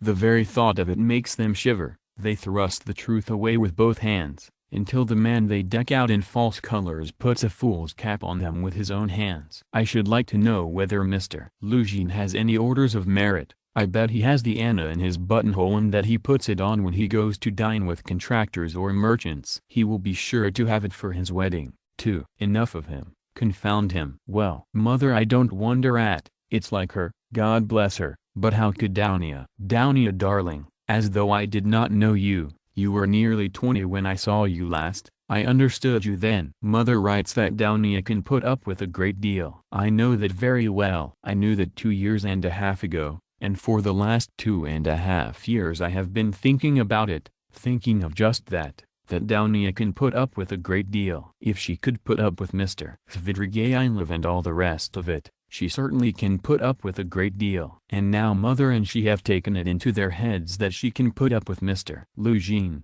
who propounds the theory of the superiority of wives raised from destitution and owing everything to their husband's bounty, who propounds it, too, almost at the first interview. Granted that he let it slip, though he is a sensible man, yet maybe it was not a slip at all, but he meant to make himself clear as soon as possible. But Downia, she understands the man, of course, but she will have to live with the man. Why? She live on black bread and water. She would not sell her soul. She would not barter her moral freedom for comfort. She would not barter it for all Schleswig-Holstein, much less Mr. Luzhin's money. No, Downia was not that sort when I knew her, and she is still the same, of course. Yes, there's no denying. The Svidrigayi laws are a bitter pill. It's a bitter thing to spend one's life a governess in the provinces for 200 rubles, but I know she would rather be a nigger on a plantation or a let with a German master than degrade her soul, and her moral dignity, by binding herself forever to a man whom she does not respect and with whom she has nothing in common for her own advantage. And if Mr. Luzhin had been of unalloyed gold, or one huge diamond, she would never have consented to become his legal concubine. Why is she consenting then? What's the point of it? What's the answer? It's clear enough. For herself, for her comfort, to save her life she would not sell herself, but for someone else she is doing it. For one she loves, for one she adores, she will sell herself. That's what it all amounts to. For her brother, for her mother, she will sell herself. She will sell everything. In such cases, we overcome our moral feeling if necessary. Freedom, peace, conscience, even, all are brought into the market. Let my life go, if only my dear ones may be happy. More than that, we become casuists. We learn to be Jesuitical, and for a time maybe we can soothe ourselves. We can persuade ourselves that it is one's duty for a good object. That's just like us. It's as clear as daylight. It's clear that Rodion Raskolnikov is the central figure in the business, and no one else. Oh, yes, she can ensure his happiness, keep him in the university, make him a partner in the office, make his whole future secure. Perhaps he may even be a rich man later on, prosperous, respected, and may even end his life a famous man. But my mother? It's all Rodia, precious Rodia, her firstborn. For such a son who would not sacrifice such a daughter. Oh, loving, over-partial hearts. Why, for his sake we would not shrink even from Sonia's fate. Sonia Marmeladov, the eternal victim so long as the world lasts. Have you taken the measure of your sacrifice? Both of you. Is it right? Can you bear it? Is it any use? Is there sense in it? And let me tell you, Downia, Sonia's life is no worse than life with Mr. Luzhin. There can be no question of love, mother writes. And what if there can be no respect either? If on the contrary there is aversion, contempt, repulsion, what then? So you will have to keep up your appearance, too. Is not that so? Do you understand what that smartness means? Do you understand that the Luzhin smartness is just the same thing as Sonia's and maybe worse, viler, baser, because in your case, Downia, it's a bargain for luxuries, after all, but with Sonia it's simply a question of starvation. It has to be paid for. It has to be paid for. Downia, this smartness. And what if it's more than you can bear afterwards, if you regret it? The bitterness, the misery, the curses, the tears hidden from all the world, for you are not a Marfa Petrovna. And how will your mother feel then? Even now she is uneasy, she is worried, but then, when she sees it all clearly. And I? Yes, indeed, what have you taken me for? I won't have your sacrifice, Downia, I won't have it, mother. It shall not be, so long as I am alive, it shall not. It shall not. I won't accept it. He suddenly paused in his reflection and stood still. It shall not be? But what are you going to do to prevent it? You'll forbid it? And what right have you? What can you promise them on your side to give you such a right? Your whole life, your whole future, you will devote to them when you have finished your studies and obtained a post? Yes, we have heard all that before, and that's all words. But now something must be done. Now, do you understand that? And what are you doing now? You are living upon them. They borrow on their 100 rubles pension. They borrow from the Svidrigailovs. How are you going to save them from the Svidrigailovs? From Afanasy Ivanovich Voroshin? Oh, future millionaire Zeus who would arrange their lives for them. In another 10 years? In another 10 years, mother will be blind with knitting shawls, maybe with weeping too. She will be worn to a shadow with fasting. And my sister? Imagine for a moment what may have become of your sister in 10 years. What may happen to her during those 10 years. Can you fancy? So he tortured himself, fretting himself with such questions, and finding a kind of enjoyment in it. And yet all of these questions were not new ones suddenly confronting him. They were old familiar aches. It was long since they had first begun to grip and rend his heart. Long ago his present anguish had its first beginnings. It had waxed and gathered strength. It had matured and concentrated, until it had taken the form of a fearful, frenzied and fantastic question. which tortured his heart and mind, clamoring insistently for an answer. Now his mother's letter had burst on him like a thunderclap. It was clear that he must not now suffer passively, worrying himself over unsolved questions, but that he must do something, do it at once, and do it quickly. Anyway, he must decide on something, or else. Or throw up life altogether. He cried suddenly, in a frenzy. Accept one's lot humbly as it is, once for all, and stifle everything in oneself, giving up all claim to activity, life and love. Do you understand, sir? Do you understand what it means when you have absolutely nowhere to turn? Marmeladov's question came suddenly into his mind, for every man must have somewhere to turn. He gave a sudden start. Another thought, that he had had yesterday, slipped back into his mind. But he did not start at the thought recurring to him, for he knew, he had felt beforehand, that it must come back. He was expecting it. Besides, it was not only yesterday's thought. The difference was that a month ago, yesterday even, the thought was a mere dream, but now it appeared not a dream at all. It had taken a new menacing and quite unfamiliar shape, and he suddenly became aware of this himself. He felt a hammering in his head, and there was a darkness before his eyes. He looked round hurriedly. He was searching for something. He wanted to sit down and was looking for a seat. He was walking along the quay, boulevard. There was a seat about 100 paces in front of him. He walked towards it as fast he could, but on the way he met with a little adventure which absorbed all his attention. Looking for the seat, he had noticed a woman walking some 20 paces in front of him.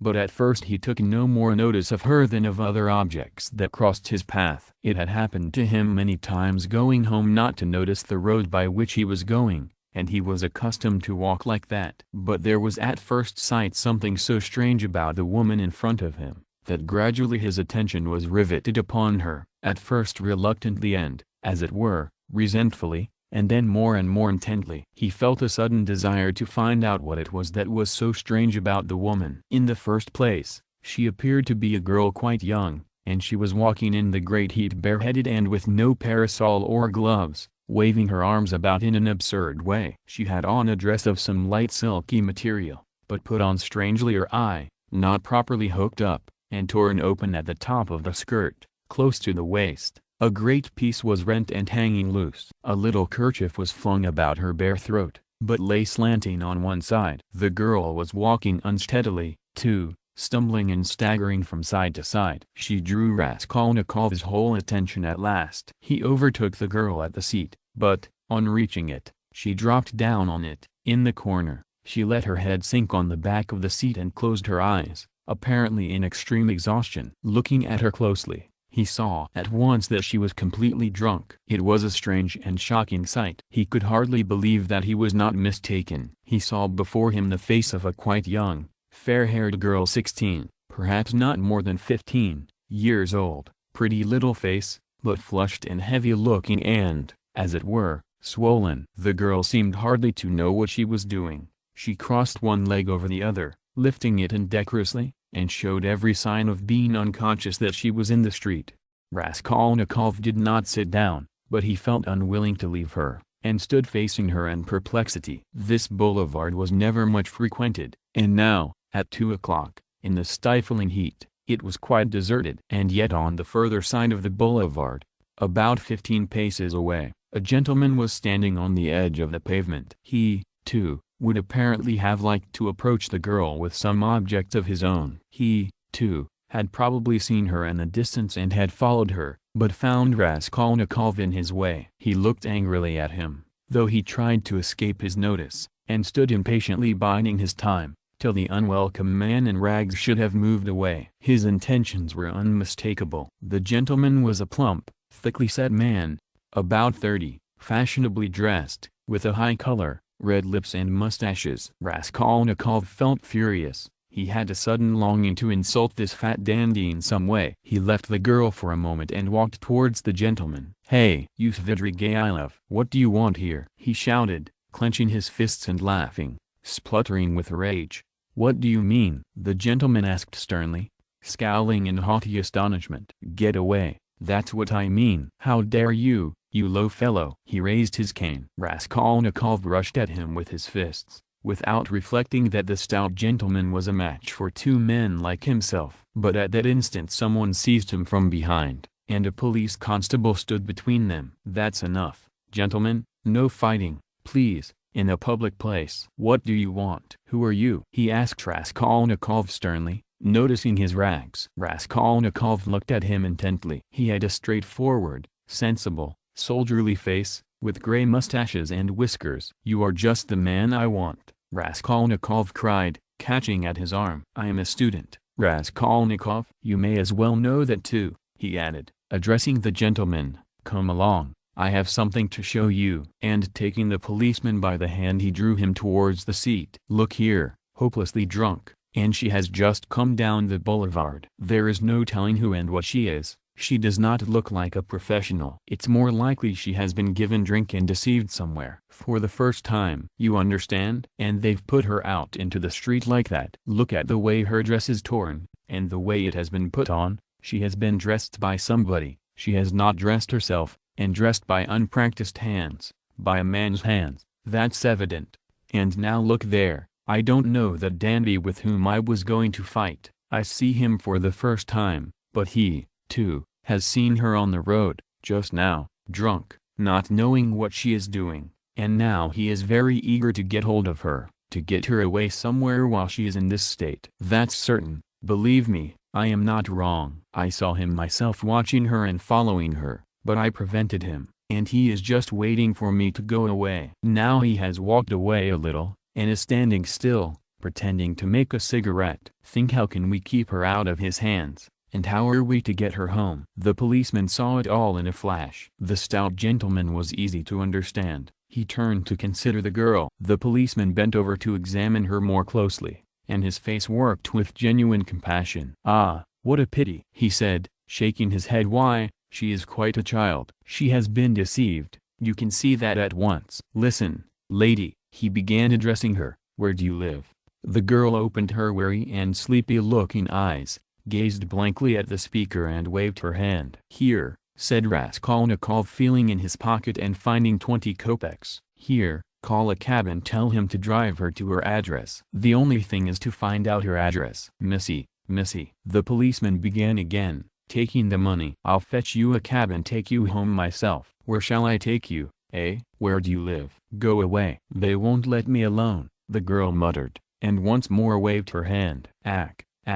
How shocking. "It's shameful, missy, it's a shame." He shook his head again, shocked, sympathetic and indignant. "It's a difficult job," the policeman said to Raskolnikov, and as he did so, he looked him up and down in a rapid glance. He, too, must have seemed a strange figure to him, dressed in rags and handing him money. "Did you meet her far from here?" he asked him. "I tell you she was walking in front of me, staggering, just here, in the boulevard. She only just reached the seat and sank down on it." "Ah, the shameful things that are done in the world nowadays. God have mercy on us." "An innocent creature like that, drunk already." "She has been deceived, that's a sure thing. See how her dress has been torn too." "Ah, the vice one sees nowadays." "And as likely as not she belongs to gentlefolk too, poor ones maybe. There are many like that nowadays." "She looks refined, too, as though she were a lady." And he bent over her once more. Perhaps he had daughters growing up like that,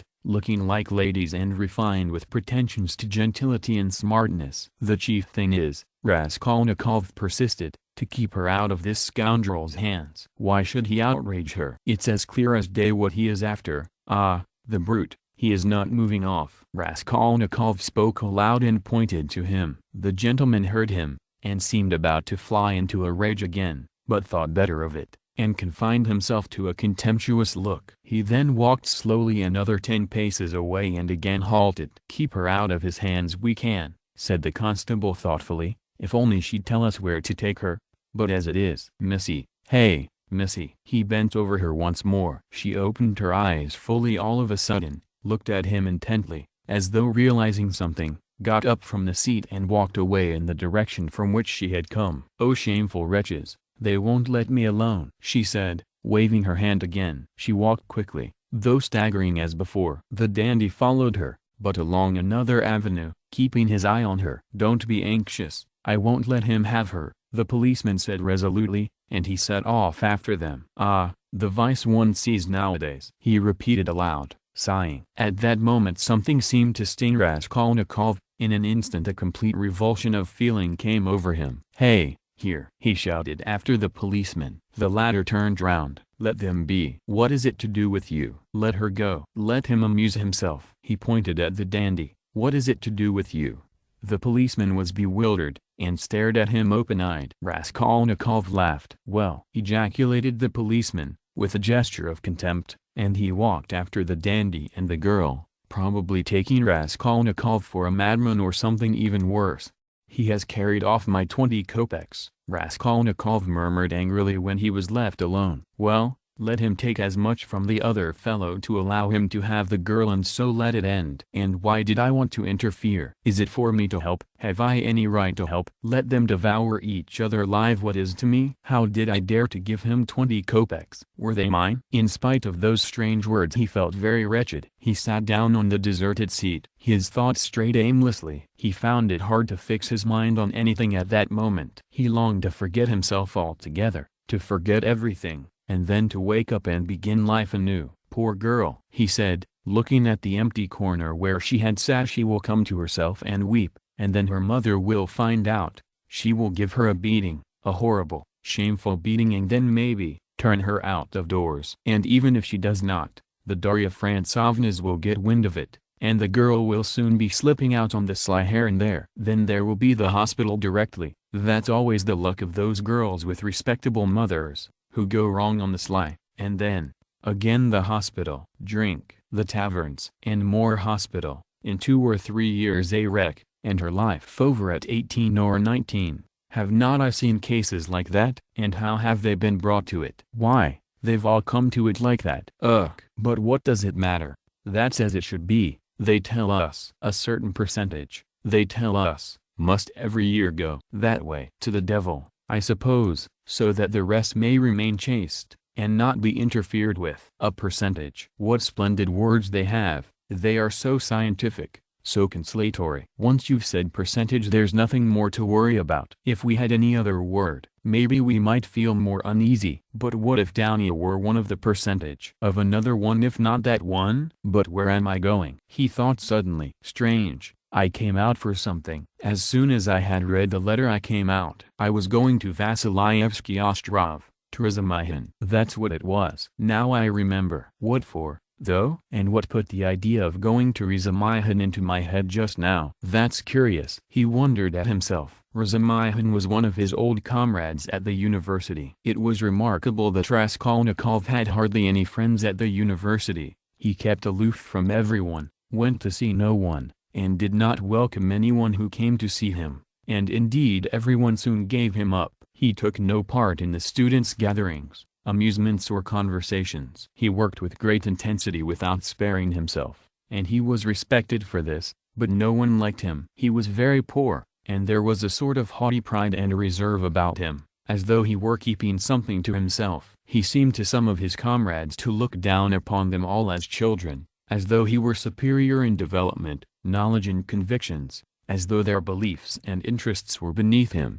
With Razumihine he had got on, or, at least, he was more unreserved and communicative with him. Indeed, it was impossible to be on any other terms with Razumihine. He was an exceptionally good-humored and candid youth, good-natured to the point of simplicity, though both depth and dignity lay concealed under that simplicity. The better of his comrades understood this, and all were fond of him. He was extremely intelligent, though he was certainly rather a simpleton at times. He was of striking appearance, tall, thin, black-haired and always badly shaved. He was sometimes uproarious and was reputed to be of great physical strength. One night, when out in a festive company, he had with one blow laid a gigantic policeman on his back. There was no limit to his drinking powers, but he could abstain from drink altogether. He sometimes went too far in his pranks, but he could do without pranks altogether. Another thing striking about Razumihine, no failure distressed him, and it seemed as though no unfavorable circumstances could crush him. He could lodge anywhere,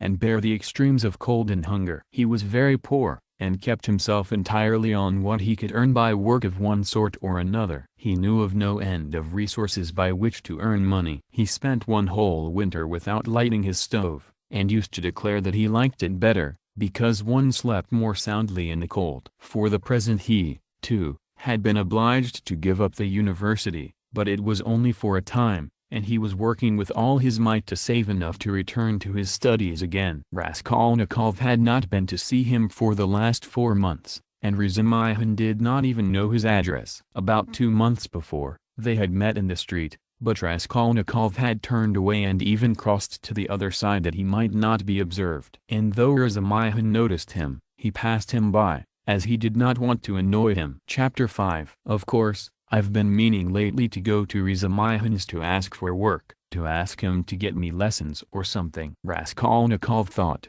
but what help can he be to me now? Suppose he gets me lessons, suppose he shares his last farthing with me, if he has any farthings, so that I could get some boots and make myself tidy enough to give lessons.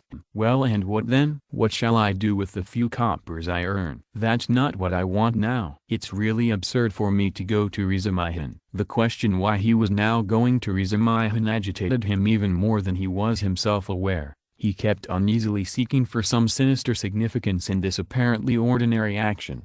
Could I have expected to set it all straight and to find a way out by means of Razumihin alone? He asked himself in perplexity. He pondered and rubbed his forehead, and, strange to say, after long musing, suddenly, as if it were spontaneously and by chance, a fantastic thought came into his head. To Razumihin's, he said all at once, calmly, as though he had reached a final determination. I shall go to Razumihin's, of course, but not now. I shall go to him on the next day after it, when it will be over and everything will begin afresh. And suddenly he realized what he was thinking. After it, he shouted, jumping up from the seat, but is it really going to happen? Is it possible it really will happen? He left the seat, and went off almost at a run. He meant to turn back, homewards, but the thought of going home suddenly filled him with intense loathing. In that hole, in that awful little cupboard of his, all this had for a month past been growing up in him, and he walked on at random. His nervous shudder had passed into a fever that made him feel shivering. In spite of the heat he felt cold. With a kind of effort he began almost unconsciously, from some inner craving, to stare at all the objects before him, as though looking for something to distract his attention, but he did not succeed, and kept dropping every moment into brooding. When with a start he lifted his head again and looked round, he forgot at once what he had just been thinking about and even where he was going. In this way he walked right across Vasilyevsky Ostrov, came out onto the Lesser Neva, crossed the bridge and turned towards the islands. The greenness and freshness were at first restful to his weary eyes after the dust of the town and the huge houses that hemmed him in and weighed upon him. Here there were no taverns, no stifling closeness, no stench. But soon these new pleasant sensations passed into morbid irritability. Sometimes he stood still before a brightly painted summer villa standing among green foliage. He gazed through the fence. He saw in the distance smartly dressed women on the verandas and balconies, and children running in the gardens. The flowers especially caught his attention. He gazed at them longer than at anything. He was met, too, by luxurious carriages and by men and women on horseback. He watched them with curious eyes and forgot about them before they had vanished from his sight. Once he stood still and counted his money. He found he had 30 kopecks. 20 to the policeman, 3 to Nastasia for the letter. So I must have given 47 or 50 to the Marmladovs yesterday, he thought, reckoning it up for some unknown reason, but he soon forgot with what object he had taken the money out of his pocket. He recalled it on passing an eating house or tavern, and felt that he was hungry. Going into the tavern he drank a glass of vodka and ate a pie of some sort. He finished eating it as he walked away. It was a long while since he had taken vodka and it had an effect upon him at once, though he only drank a wineglass full. His legs felt suddenly heavy and a great drowsiness came upon him. He turned homewards, but reaching Petrovsky Ostrov he stopped completely exhausted, turned off the road into the bushes, sank down upon the grass and instantly fell asleep. In a morbid condition of the brain, dreams often have a singular actuality, vividness, and extraordinary semblance of reality. At times monstrous images are created, but the setting and the whole picture are so truth-like and filled with details so delicate, so unexpectedly, but so artistically consistent, that the dreamer, were he an artist like Pushkin or Turgenev even, could never have invented them in the waking state. Such sick dreams always remain long in the memory and make a powerful impression on the overwrought and deranged nervous system. Raskolnikov had a fearful dream. He dreamt he was back in his childhood in the little town of his birth. He was a child about 7 years old, walking into the country with his father on the evening of a holiday. It was a grey and heavy day. The country was exactly as he remembered it. Indeed, he recalled it far more vividly in his dream than he had done in memory. The little town stood on a level flat as bare as the hand, not even a willow near it, only in the far distance, a copse lay, a dark blur on the very edge of the horizon. A few paces beyond the last market garden stood a tavern, a big tavern, which had always aroused in him a feeling of aversion, even of fear, when he walked by it with his father. There was always a crowd there, always shouting, laughter and abuse, hideous horse singing and often fighting. Drunken and horrible-looking figures were hanging about the tavern. He used to cling close to his father, trembling all over when he met them. Near the tavern the road became a dusty track, the dust of which was always black. It was a winding road, and about 100 paces further on, it turned to the right to the graveyard. In the middle of the graveyard stood a stone church with a green cupola where he used to go to mass 2 or 3 times a year with his father and mother, when a service was held in memory of his grandmother, who had long been dead, and whom he had never seen. On these occasions they used to take on a white dish tied up in a table napkin a special sort of rice pudding with raisins stuck in it in the shape of a cross. He loved that church,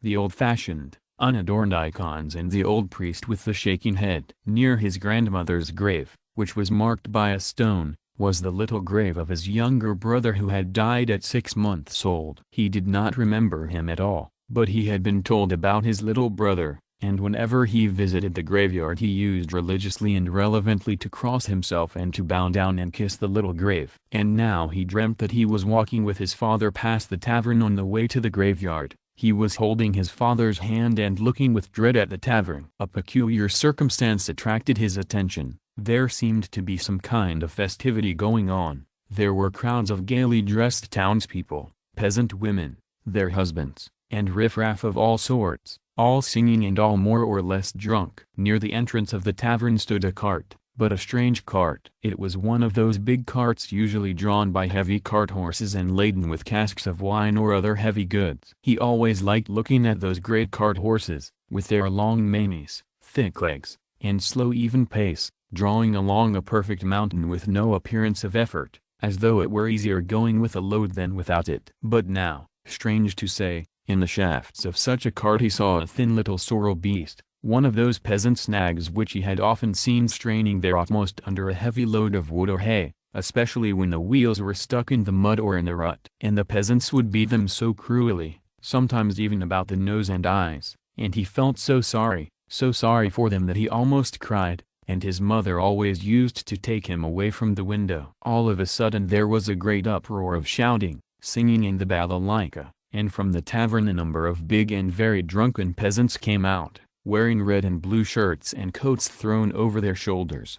Get in, shouted one of them, a young thick-necked peasant with a fleshy face red as a carrot. I'll take you all, get in. But at once there was an outbreak of laughter and exclamations in the crowd. Take us all with a beast like that? Why, Mikhailka, are you crazy to put a nag like that in such a cart? And this mare is 20 if she is a day. Mates, get in, I'll take you all, Mikhailka shouted again, leaping first into the cart, seizing the reins and standing straight up in front. The bay has gone with Matvey, he shouted from the cart, and this brute, mates, is just breaking my heart. I feel as if I could kill her. She's just eating her head off. Get in, I tell you. I'll make her gallop. She'll gallop. And he picked up the whip, preparing himself with relish to flog the little mare. Get in. Come along. The crowd laughed. Do you hear? She'll gallop. Gallop indeed. She has not had a gallop in her for the last 10 years. She'll jog along. Don't you mind her, mates.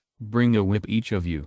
Get ready. All right. Give it to her. They all clambered into Mikhailka's cart, laughing and making jokes. 6 men got in and there was still room for more. They hauled in the fat, rosy-cheeked woman. She was dressed in red cotton, in a pointed, beaded headdress and thick leather shoes. She was cracking nuts and laughing. The crowd round them was laughing too, and indeed, how could they help laughing? That wretched nag was to drag all the cartload of them at a gallop. Two young fellows in the cart were just getting whips ready to help Mikalka. With the cry of now, the mare tugged with all her might, but far from galloping, could scarcely move forward. She struggled with her legs, gasping and shrinking from the blows of the 3 whips which were showered upon her like hail. The laughter in the cart and in the crowd was redoubled, but Mikalka flew into a rage and furiously thrashed the mare, as though he supposed she really could gallop. "Let me get in, too, mates," shouted a young man in the crowd whose appetite was aroused. "Get in, all get in," cried Mikalka, "she will draw you all. I'll beat her to death." And he thrashed and thrashed at the mare, beside himself with fury. "Father, father," he cried, "father, what are they doing? Father, they are beating the poor horse." Come along, said his father. "They are drunken and foolish. They are in fun. Come away, don't look." And he tried to draw him away, but he tore himself away from his hand, and, beside himself with horror, ran to the horse. The poor beast was in a bad way. She was gasping, standing still, then tugging again and almost falling. "Beat her to death," cried Mikalka. "It's come to that. I'll do for her." "What are you about? Are you a Christian, you devil?" shouted an old man in the crowd. "Did anyone ever see the like? A wretched nag like that pulling such a cartload," said another. "You'll kill her," shouted the third. "Don't meddle. It's my property. I'll do what I choose." "Get in, more of you. Get in, all of you. I will have her go at a gallop." All at once laughter broke into a roar and covered everything. The mare, roused by the shower of blows, began feebly kicking. Even the old man could not help smiling, to think of a wretched little beast like that trying to kick. 2 lads in the crowd snatched up whips and ran to the mare to beat her about the ribs. One ran each side. "Hit her in the face, in the eyes, cried Mikalka. "Give us a song, mates," shouted someone in the cart, and everyone in the car joined in a riotous song, jingling a tambourine and whistling. The woman went on cracking nuts and laughing. He ran beside the mare, ran in front of her, saw her being whipped across the eyes, right in the eyes. He was crying, he felt choking, his tears were streaming. One of the men gave him a cut with the whip across the face. He did not feel it. Wringing his hands and screaming, he rushed up to the gray-headed old man with the gray beard, who was shaking his head in disapproval. One woman seized him by the hand and would have taken him away,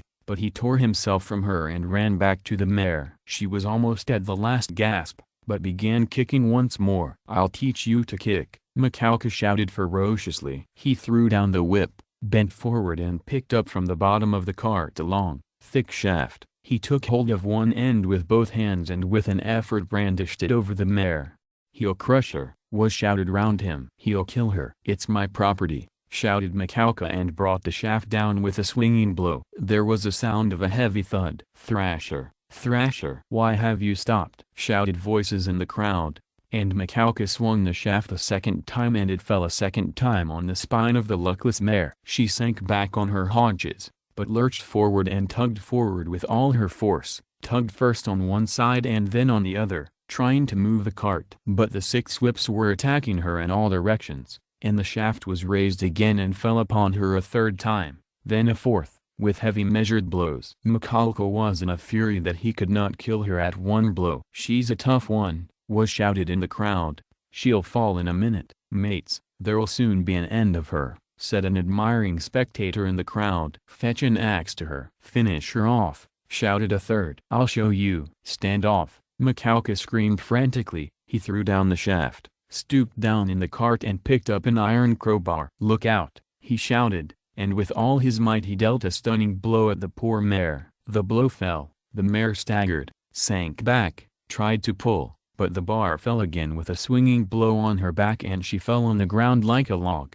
"Finish her off," shouted Mikalka, and he leapt beside himself, out of the cart. Several young men, also flushed with drink, seized anything they could come across, whips, sticks, poles, and ran to the dying mare. Mikalka stood on one side and began dealing random blows with the crowbar. The mare stretched out her head, drew a long breath and died. "You butchered her," someone shouted in the crowd. Why wouldn't she gallop then? My property, shouted Mikhailka, with bloodshot eyes, brandishing the bar in his hands. He stood as though regretting that he had nothing more to beat. No mistake about it, you are not a Christian, many voices were shouting in the crowd. But the poor boy, beside himself, made his way, screaming, through the crowd to the sorrel nag, put his arms round her bleeding dead head and kissed it, kissed the eyes and kissed the lips. Then he jumped up and flew in a frenzy with his little fists out at Mikhailka. At that instant his father, who had been running after him, snatched him up and carried him out of the crowd. Come along, come, let us go home, he said to him. Father, why did they kill the poor horse? He sobbed,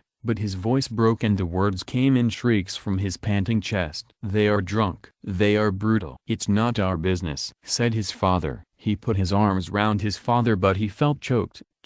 He tried to draw a breath, to cry out and woke up. He waked up, gasping for breath, his hair soaked with perspiration, and stood up in terror. Thank God, that was only a dream, he said, sitting down under a tree and drawing deep breaths. But what is it? Is it some fever coming on? Such a hideous dream. He felt utterly broken. Darkness and confusion were in his soul. He rested his elbows on his knees and leaned his head on his hands. Good God, he cried, can it be, that I shall really take an axe, that I shall strike her on the head, split her skull open, that I shall tread in the sticky warm blood, break the lock, steal and tremble, hide, all spattered in the blood, with the axe? Good God, can it be? He was shaking like a leaf as he said this. But why am I going on like this? He continued, sitting up again, as it were in profound amazement. I knew that I could never bring myself to it, so what have I been torturing myself for till now? Yesterday,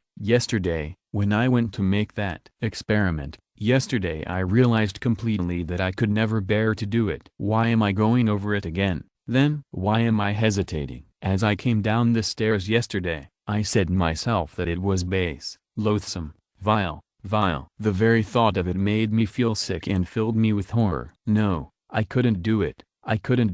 Granted that there is no flaw in all that reasoning, that all that I have concluded this last month is clear as day, true as arithmetic. My God, anyway I couldn't bring myself to it. I couldn't do it. Why then am I still? He rose to his feet, looked round in wonder as though surprised at finding himself in this place, and went towards the bridge. He was pale, his eyes glowed, he was exhausted in every limb, but he seemed suddenly to breathe more easily. He felt he had cast off that fearful burden that had so long been weighing upon him, and all at once there was a sense of relief and peace in his soul. Lord, he prayed, show me my path. I renounce that accursed dream of mine. Crossing the bridge, he gazed quietly and calmly at the Neva, at the glowing red sun setting in the glowing sky. In spite of his weakness he was not conscious of fatigue. It was as though an abscess that had been forming for a month past in his heart had suddenly broken. Freedom.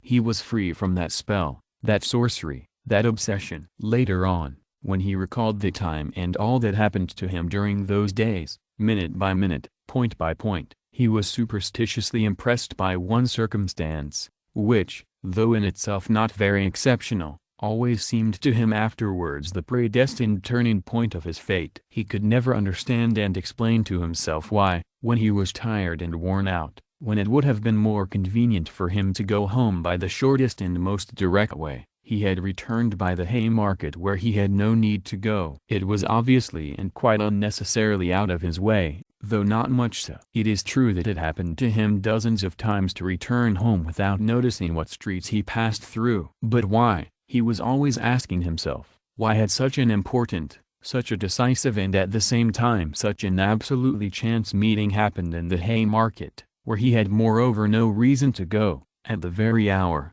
the very minute of his life when he was just in the very mood and in the very circumstances in which that meeting was able to exert the gravest and most decisive influence on his whole destiny, as though it had been lying in wait for him on purpose. It was about 9 o'clock when he crossed the Haymarket. At the tables and the barrows, at the booths and the shops, all the market people were closing their establishments or clearing away and packing up their wares and, like their customers, or going home. Rag pickers and costermongers of all kinds were crowding round the taverns in the dirty and stinking courtyards of the Haymarket. Raskolnikov particularly liked this place and the neighboring alleys, when he wandered aimlessly in the streets. Here his rags did not attract contemptuous attention, and one could walk about in any attire without scandalizing people. At the corner of an alley a huckster and his wife had two tables set out with tapes, thread, cotton handkerchiefs, etc. They, too, had got up to go home, but were lingering in conversation with a friend,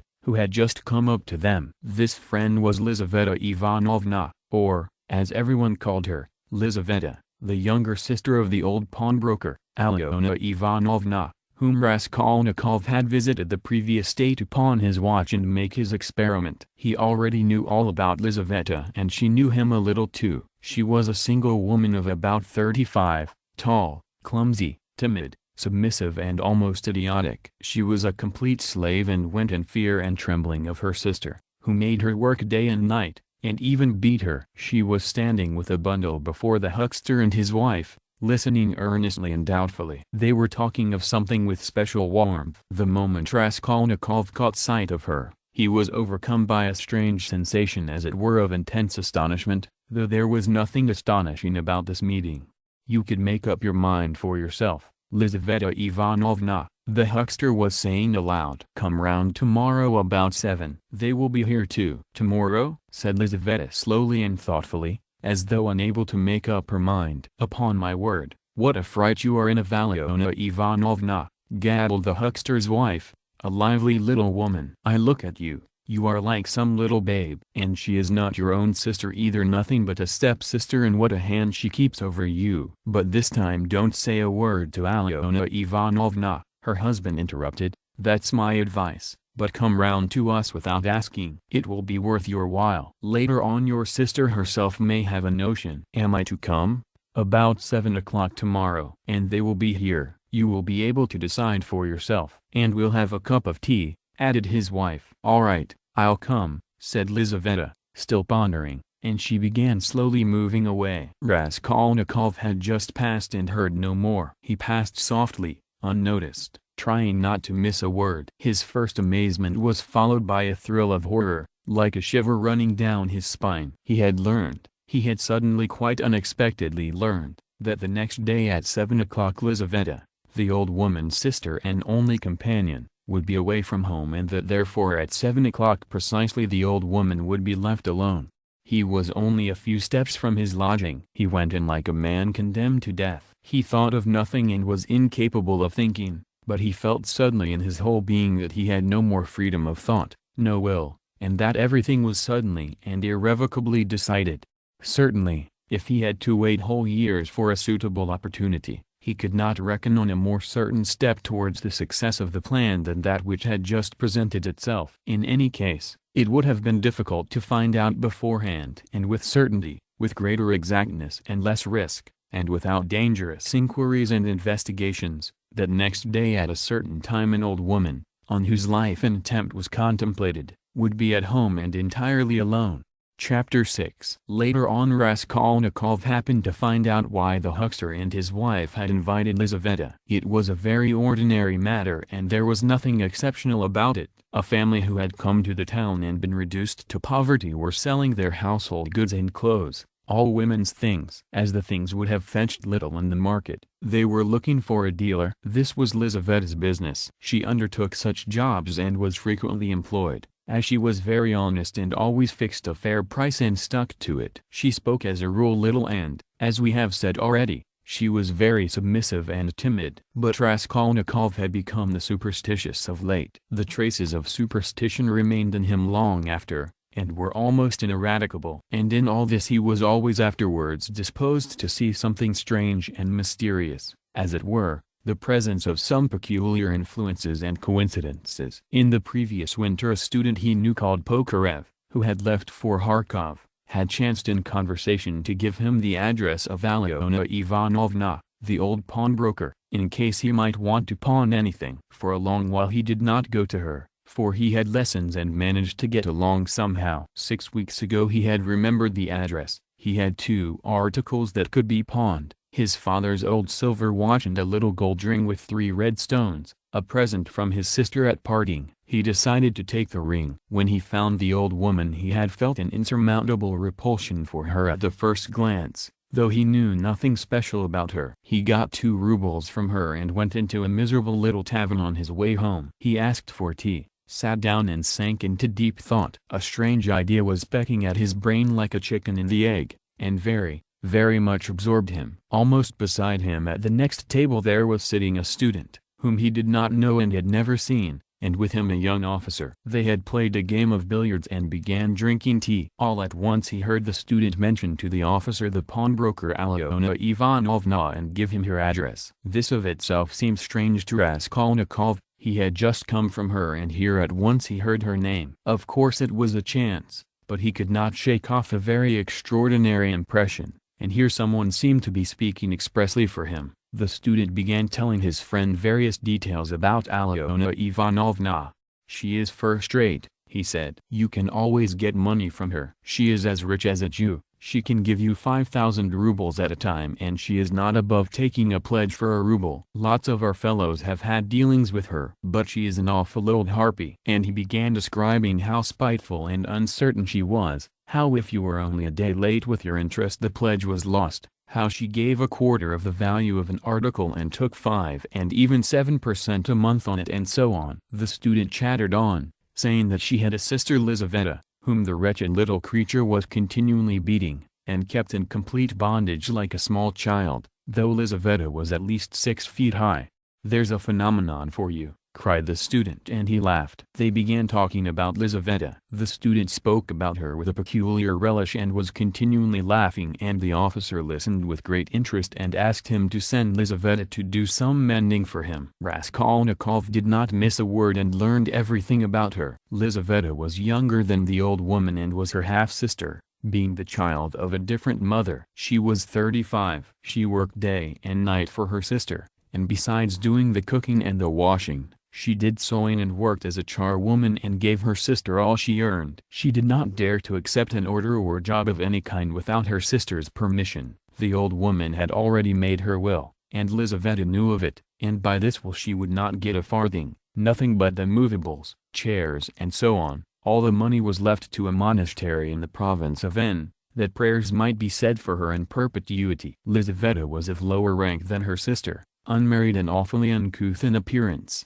remarkably tall with long feet that looked as if they were bent outwards. She always wore battered goatskin shoes, and was clean in her person. What the student expressed most surprise and amusement about was the fact that Lizaveta was continually with child. "But you say she is hideous?" observed the officer. "Yes, she is so dark-skinned and looks like a soldier dressed up. But you know she is not at all hideous. She has such a good-natured face and eyes. Strikingly so. And the proof of it is that lots of people are attracted by her. She is such a soft, gentle creature, ready to put up with anything, always willing to do anything. And her smile is really very sweet." "You seem to find her attractive yourself," laughed the officer. "From her queerness? No, I'll tell you what. I could kill that damned old woman and make off with her money, I assure you, without the faintest conscience prick," the student added with warmth. The officer laughed again while Raskolnikov shuddered. How strange it was. "Listen, I want to ask you a serious question,"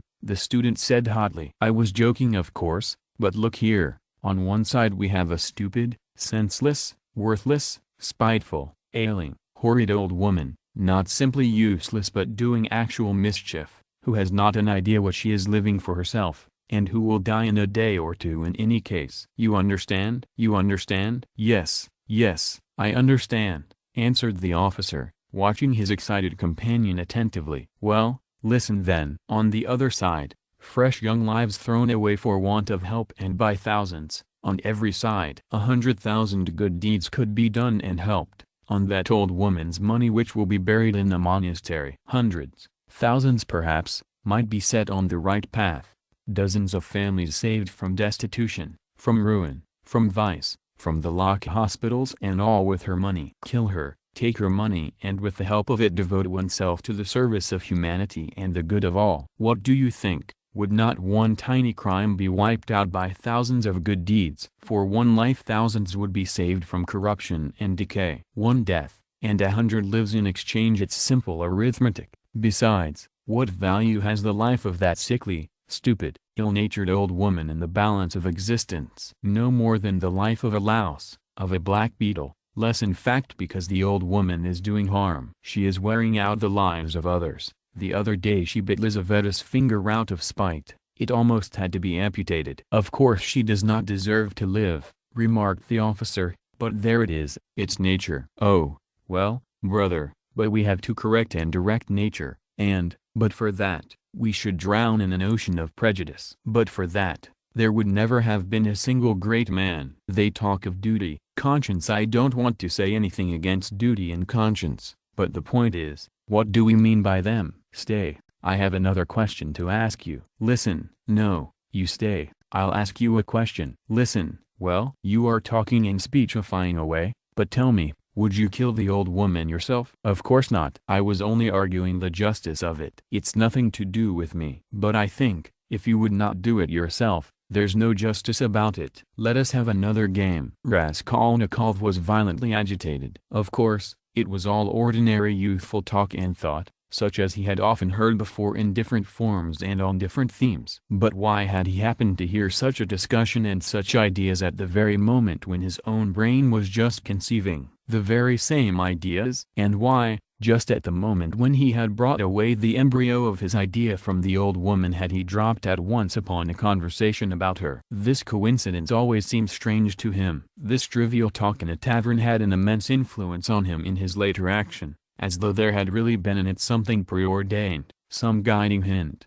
On returning from the Haymarket he flung himself on the sofa and sat for a whole hour without stirring. Meanwhile it got dark. He had no candle and, indeed, it did not occur to him to light up. He could never recollect whether he had been thinking about anything at that time. At last he was conscious of his former fever and shivering, and he realized with relief that he could lie down on the sofa. Soon heavy, leaden sleep came over him, as it were crushing him. He slept an extraordinarily long time and without dreaming. Nastasia, coming into his room at 10 o'clock the next morning, had difficulty in rousing him. She brought him in tea and bread. The tea was again the second brew and again in her own teapot. My goodness, how he sleeps, she cried indignantly. And he is always asleep. He got up with an effort. His head ached. He stood up, took a turn in his garret and sank back on the sofa again. Going to sleep again, cried Nastasia.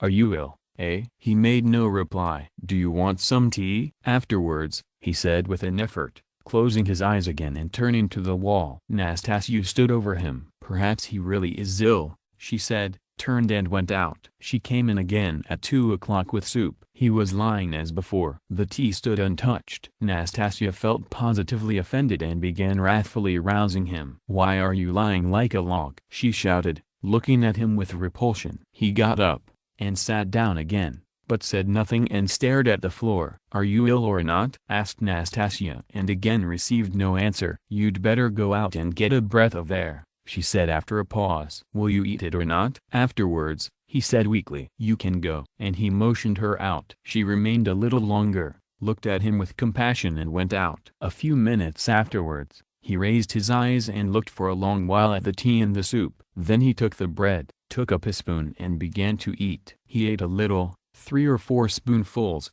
without appetite, as it were mechanically. His head ached less. After his meal he stretched himself on the sofa again, but now he could not sleep. He lay without stirring, with his face in the pillow. He was haunted by daydreams, and such strange daydreams. In one, that kept recurring, he fancied that he was in Africa, in Egypt, in some sort of oasis. The caravan was resting, the camels were peacefully lying down, the palms stood all around in a complete circle. All the party were at dinner. But he was drinking water from a spring which flowed gurgling close by, and it was so cool, it was wonderful, wonderful, blue, cold water running among the party-colored stones and over the clean sand which glistened here and there like gold. Suddenly he heard a clock strike. He started, roused himself, raised his head, looked out of the window, and seeing how late it was, suddenly jumped up wide awake as though someone had pulled him off the sofa. He crept on tiptoe to the door, stealthily opened it and began listening on the staircase. His heart beat terribly. But all was quiet on the stairs, as if everyone was asleep. It seemed to him strange and monstrous that he could have slept in such forgetfulness from the previous day and had done nothing, had prepared nothing yet. And meanwhile perhaps it had struck 6. And his drowsiness and stupefaction were followed by an extraordinary, feverish, as it were distracted haste. But the preparations to be made were few. He concentrated all his energies on thinking of everything and forgetting nothing, and his heart kept beating and thumping so that he could hardly breathe. First he had to make a noose and sew it into his overcoat, a work of a moment. He rummaged under his pillow and picked out amongst the linen stuffed away under it, a worn-out, old unwashed shirt. From its rags he tore a long strip, a couple of inches wide and about 16 inches long. He folded this strip in two, took off his wide, strong summer overcoat of some stout cotton material, his only outer garment, and began sewing the two ends of the rag on the inside, under the left armhole. His hands shook as he sewed,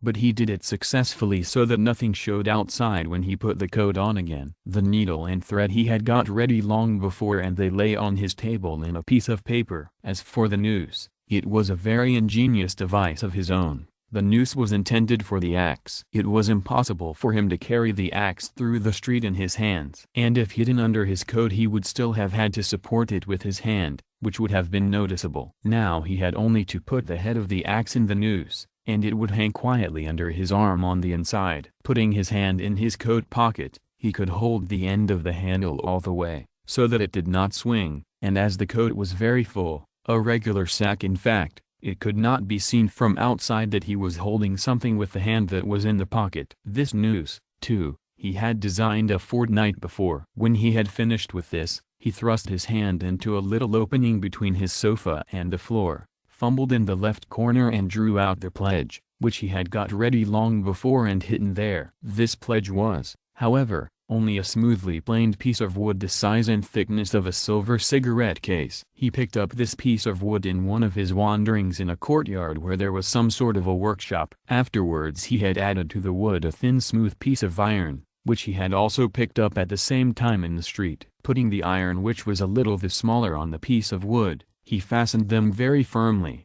crossing and recrossing the thread round them, then wrapped them carefully and daintily in clean white paper and tied up the parcel so that it would be very difficult to untie it. This was in order to divert the attention of the old woman for a time, while she was trying to undo the knot, and so to gain a moment. The iron strip was added to give weight, so that the woman might not guess the first minute that the thing was made of wood. All this had been stored by him beforehand under the sofa. He had only just got the pledge out when he heard someone suddenly about in the yard. It struck 6 long ago.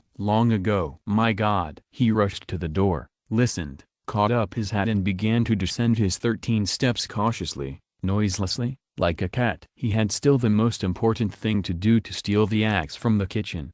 That the deed must be done with an axe he had decided long ago. He had also a pocket pruning knife, but he could not rely on the knife and still less on his own strength, and so resolved finally on the axe. We may note in passing, one peculiarity in regard to all the final resolutions taken by him in the matter. They had one strange characteristic: the more final they were, the more hideous and the more absurd they at once became in his eyes. In spite of all his agonizing inward struggle, he never for a single instant all that time could believe in the carrying out of his plans. And, indeed, if it had ever happened that everything to the least point could have been considered and finally settled, and no uncertainty of any kind had remained, he would, it seems, have renounced it all as something absurd, monstrous and impossible. But a whole mass of unsettled points and uncertainties remained. As for getting the axe, that trifling business cost him no anxiety, for nothing could be easier. Nastasia was continually out of the house,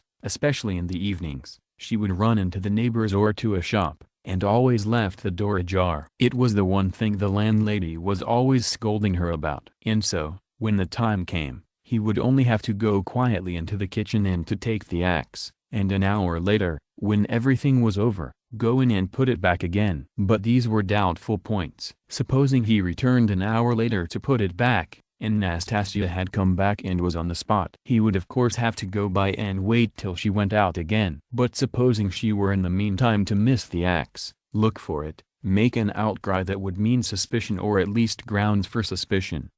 But those were all trifles which he had not even begun to consider, and indeed he had no time. He was thinking of the chief point, and put off trifling details, until he could believe in it all. But that seemed utterly unattainable. So it seemed to himself at least. He could not imagine, for instance, that he would sometime leave off thinking, get up and simply go there. Even his late experiment, i.e., his visit with the object of a final survey of the place, was simply an attempt at an experiment, far from being the real thing, as though one should say, come, let us go and try it. Why dream about it? And at once he had broken down and had run away cursing, in a frenzy with himself. Meanwhile it would seem, as regards the moral question, that his analysis was complete. His casuistry had become keen as a razor, and he could not find rational objections in himself. But in the last resort he simply ceased to believe in himself, and doggedly, slavishly sought arguments in all directions, fumbling for them, as though someone were forcing and drawing him to it. At first, long before indeed, he had been much occupied with one question: why almost all crimes are so badly concealed and so easily detected, and why almost all criminals leave such obvious traces. He had come gradually to many different and curious conclusions, and in his opinion the chief reason lay not so much in the material impossibility of concealing the crime, as in the criminal himself. Almost every criminal is subject to a failure of will and reasoning power by a childish and phenomenal heedlessness, at the very instant when prudence and caution are most essential. It was his conviction that this eclipse of reason and failure of will power attacked a man like a disease, developed gradually and reached its highest point just before the perpetration of the crime, continued with equal violence at the moment of the crime and for a longer or shorter time after, according to the individual case, and then passed off like any other disease. The question whether the disease gives rise to the crime, or whether the crime from its own peculiar nature is always accompanied by something of the nature of disease, he did not yet feel able to decide. When he reached these conclusions, he decided that in his own case there could not be such a morbid reaction, that his reason and will would remain unimpaired at the time of carrying out his design, for the simple reason that his design was not a crime. We will omit all the process by means of which he arrived at this last conclusion. We have run too far ahead already. We may add only that the practical, purely material difficulties of the affair occupied a secondary position in his mind. One has but to keep all one's willpower and reason to deal with them, and they will all be overcome at the time when once one has familiarized oneself with the minutest details of the business. But this preparation had never been begun. His final decisions were what he came to trust least, and when the hour struck, it all came to pass quite differently, as it were accidentally and unexpectedly. One trifling circumstance upset his calculations, before he had even left the staircase. When he reached the landlady's kitchen, the door of which was open as usual, he glanced cautiously in to see whether, in Nastasia's absence, the landlady herself was there, or if not, whether the door to her own room was closed, so that she might not peep out when he went in for the axe. But what was his amazement when he suddenly saw that Nastasia was not only at home in the kitchen, but was occupied there, taking linen out of a basket and hanging it on a line. Seeing him, she left off hanging the clothes, turned to him and stared at him all the time he was passing. He turned away his eyes, and walked past as though he noticed nothing. But it was the end of everything. He had not the axe. He was overwhelmed. What made me think, he reflected, as he went under the gateway, what made me think that she would be sure not to be at home at that moment? Why did I assume this so certainly? He was crushed and even humiliated. He could have laughed at himself in his anger. A dull animal rage boiled within him. He stood hesitating in the gateway. To go into the street, to go a walk for appearance sake was revolting. To go back to his room, even more revolting. And what a chance I have lost forever, he muttered, standing aimlessly in the gateway, just opposite the porter's little dark room, which was also open. Suddenly he started. From the porter's room, 2 paces away from him, something shining under the bench to the right caught his eye. He looked about him. Nobody. He approached the room on tiptoe, went down 2 steps into it and in a faint voice called the porter. Yes, not at home. Somewhere near though, in the yard, for the door is wide open. He dashed to the axe, it was an axe, and pulled it out from under the bench, where it lay between two chunks of wood. At once, before going out, he made it fast in the noose. He thrust both hands into his pockets and went out of the room. No one had noticed him. When reason fails, the devil helps, he thought with a strange grin. This chance raised his spirits extraordinarily. He walked along quietly and sedately, without hurry, to avoid awakening suspicion. He scarcely looked at the passers-by, tried to escape looking at their faces at all, and to be as little noticeable as possible. Suddenly he thought of his hat. Good heavens! I had the money the day before yesterday and did not get a cap to wear instead. A curse rose from the bottom of his soul. Glancing out of the corner of his eye into a shop, he saw by a clock on the wall that it was 10 minutes past 7. He had to make haste and at the same time to go some way round, so as to approach the house from the other side. When he had happened to imagine all this beforehand, he had sometimes thought that he would be very much afraid. But he was not very much afraid now, was not afraid at all. Indeed, his mind was even occupied by irrelevant matters, but by nothing for long. As he passed the Yusupov garden, he was deeply absorbed in considering the building of great fountains, and of their refreshing effect on the atmosphere in all the squares. By degrees he passed to the conviction that if the summer garden were extended to the Field of Mars, and perhaps joined to the garden of the Mihailovsky Palace, it would be a splendid thing and a great benefit to the town. Then he was interested by the question why in all great towns men are not simply driven by necessity,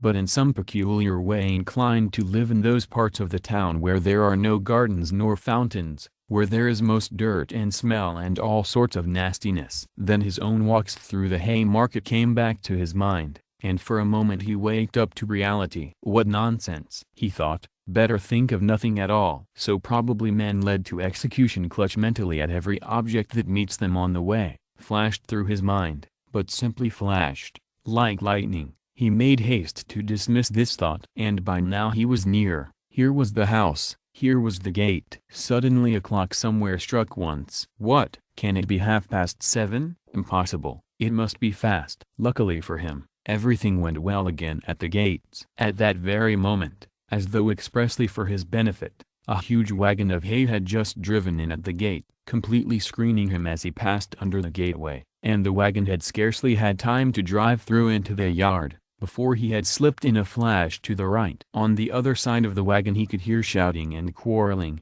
but no one noticed him and no one met him. Many windows looking into that huge quadrangular yard were open at that moment, but he did not raise his head, he had not the strength to. The staircase leading to the old woman's room was close by, just on the right of the gateway. He was already on the stairs. Drawing a breath, pressing his hand against his throbbing heart, and once more feeling for the axe and setting it straight, he began softly and cautiously ascending the stairs, listening every minute. But the stairs, too, were quite deserted, all the doors were shut, he met no one. One flat indeed on the first floor was wide open and painters were at work in it, but they did not glance at him. He stood still, thought a minute and went on. Of course it would be better if they had not been here, but it's 2 stories above them. And there was the 4th story. Here was the door, here was the flat opposite, the empty one. The flat underneath the old woman's was apparently empty also. The visiting card nailed on the door had been torn off, they had gone away. He was out of breath. For one instant the thought floated through his mind, shall I go back? But he made no answer and began listening at the old woman's door. A dead silence. Then he listened again on the staircase, listened long and intently. Then looked about him for the last time, pulled himself together, drew himself up, and once more tried the axe in the noose. Am I very pale? He wondered. Am I not evidently agitated? She is mistrustful. Had I better wait a little longer, till my heart leaves off thumping? But his heart did not leave off. On the contrary, as though to spite him, it throbbed more and more violently. He could stand it no longer. He slowly put out his hand to the bell and rang. Half a minute later he rang again, more loudly. No answer. To go on ringing was useless and out of place. The old woman was, of course, at home, but she was suspicious and alone. He had some knowledge of her habits. And once more he put his ear to the door. Either his senses were peculiarly keen, which it is difficult to suppose, or the sound was really very distinct. Anyway, he suddenly heard something like the cautious touch of a hand on the lock and the rustle of a skirt at the very door. Someone was standing stealthily close to the lock, and just as he was doing on the outside was secretly listening within, and seemed to have her ear to the door. He moved a little on purpose and muttered something aloud that he might not have the appearance of hiding, then rang a third time, but quietly, soberly, and without impatience, recalling it afterwards. That moment stood out in his mind vividly, distinctly, forever. He could not make out how he had had such cunning, for his mind was as it were clouded at moments and he was almost unconscious of his body. An instant later he heard the latch unfastened. Chapter 7. The door was as before opened a tiny crack, and again two sharp and suspicious eyes stared at him out of the darkness. Then Raskolnikov lost his head and nearly made a great mistake. Fearing the old woman would be frightened by their being alone, and not hoping that the sight of him would disarm her suspicions, he took hold of the door and drew it towards him to prevent the old woman from attempting to shut it again. Seeing this, she did not pull the door back, but she did not let go the handle, so that he almost dragged her out with it onto the stairs. Seeing that she was standing in the doorway not allowing him to pass, he advanced straight upon her. She stepped back in alarm, tried to say something, but seemed unable to speak and stared with open eyes at him. "Good evening, Alyona Ivanovna," he began, trying to speak easily, but his voice would not obey him. It broke and shook. "I have brought something, but we'd better come in." To the light. And leaving her, he passed straight into the room uninvited. The old woman ran after him. Her tongue was unloosed. "Good heavens! What it is? Who is it? What do you want?" "Why, Alyona Ivanovna, you know me." "Raskolnikov." "Here, I brought you the pledge I promised the other day." And he held out the pledge. The old woman glanced for a moment at the pledge, but at once stared in the eyes of her uninvited visitor. She looked intently, maliciously and mistrustfully. A minute passed. He even fancied something like a sneer in her eyes, as though she had already guessed everything. He felt that he was losing his head, that he was almost frightened, so frightened that if she were to look like that and not say a word for another half-minute, he thought he would have run away from her.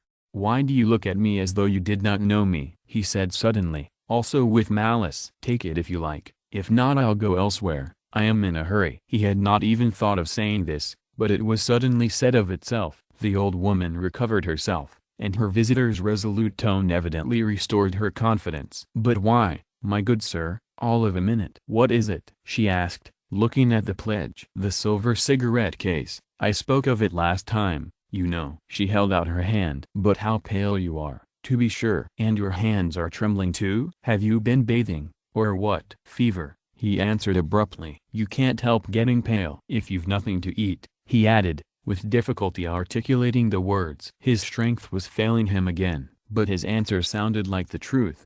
The old woman took the pledge. "What is it?" she asked once more, scanning Raskolnikov intently, and weighing the pledge in her hand. "A thing. Cigarette case. Silver. Look at it. It does not seem somehow like silver. How he has wrapped it up." Trying to untie the string and turning to the window, to the light. All her windows were shut.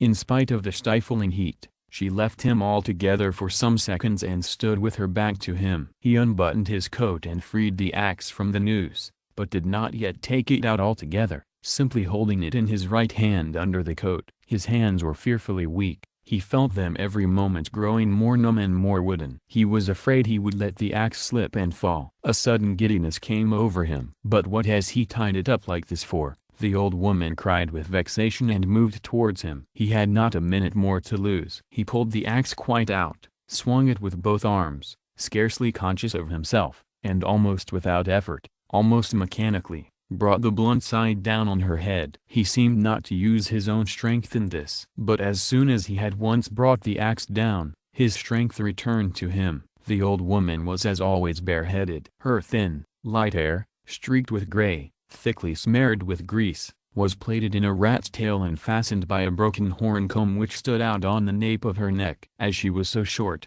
the blow fell on the very top of her skull. She cried out, but very faintly, and suddenly sank all of a heap on the floor, raising her hands to her head. In one hand she still held the pledge. Then he dealt her another and another blow with the blunt side, and on the same spot. The blood gushed as from an overturned glass. The body fell back. He stepped back, let it fall, and at once bent over her face. She was dead. Her eyes seemed to be starting out of their sockets. The brow and the whole face were drawn and contorted convulsively. He laid the axe on the ground near the dead body and felt at once in her pocket, trying to avoid the streaming body, the same right-hand pocket from which she had taken the key on his last visit. He was in full possession of his faculties, free from confusion or giddiness, but his hands were still trembling. He remembered afterwards that he had been particularly collected and careful, trying all the time not to get smeared with blood. He pulled out the keys at once. They were all, as before, in one bunch on a steel ring. He ran at once into the bedroom with them. It was a very small room with a whole shrine of holy images. Against the other wall stood a big bed,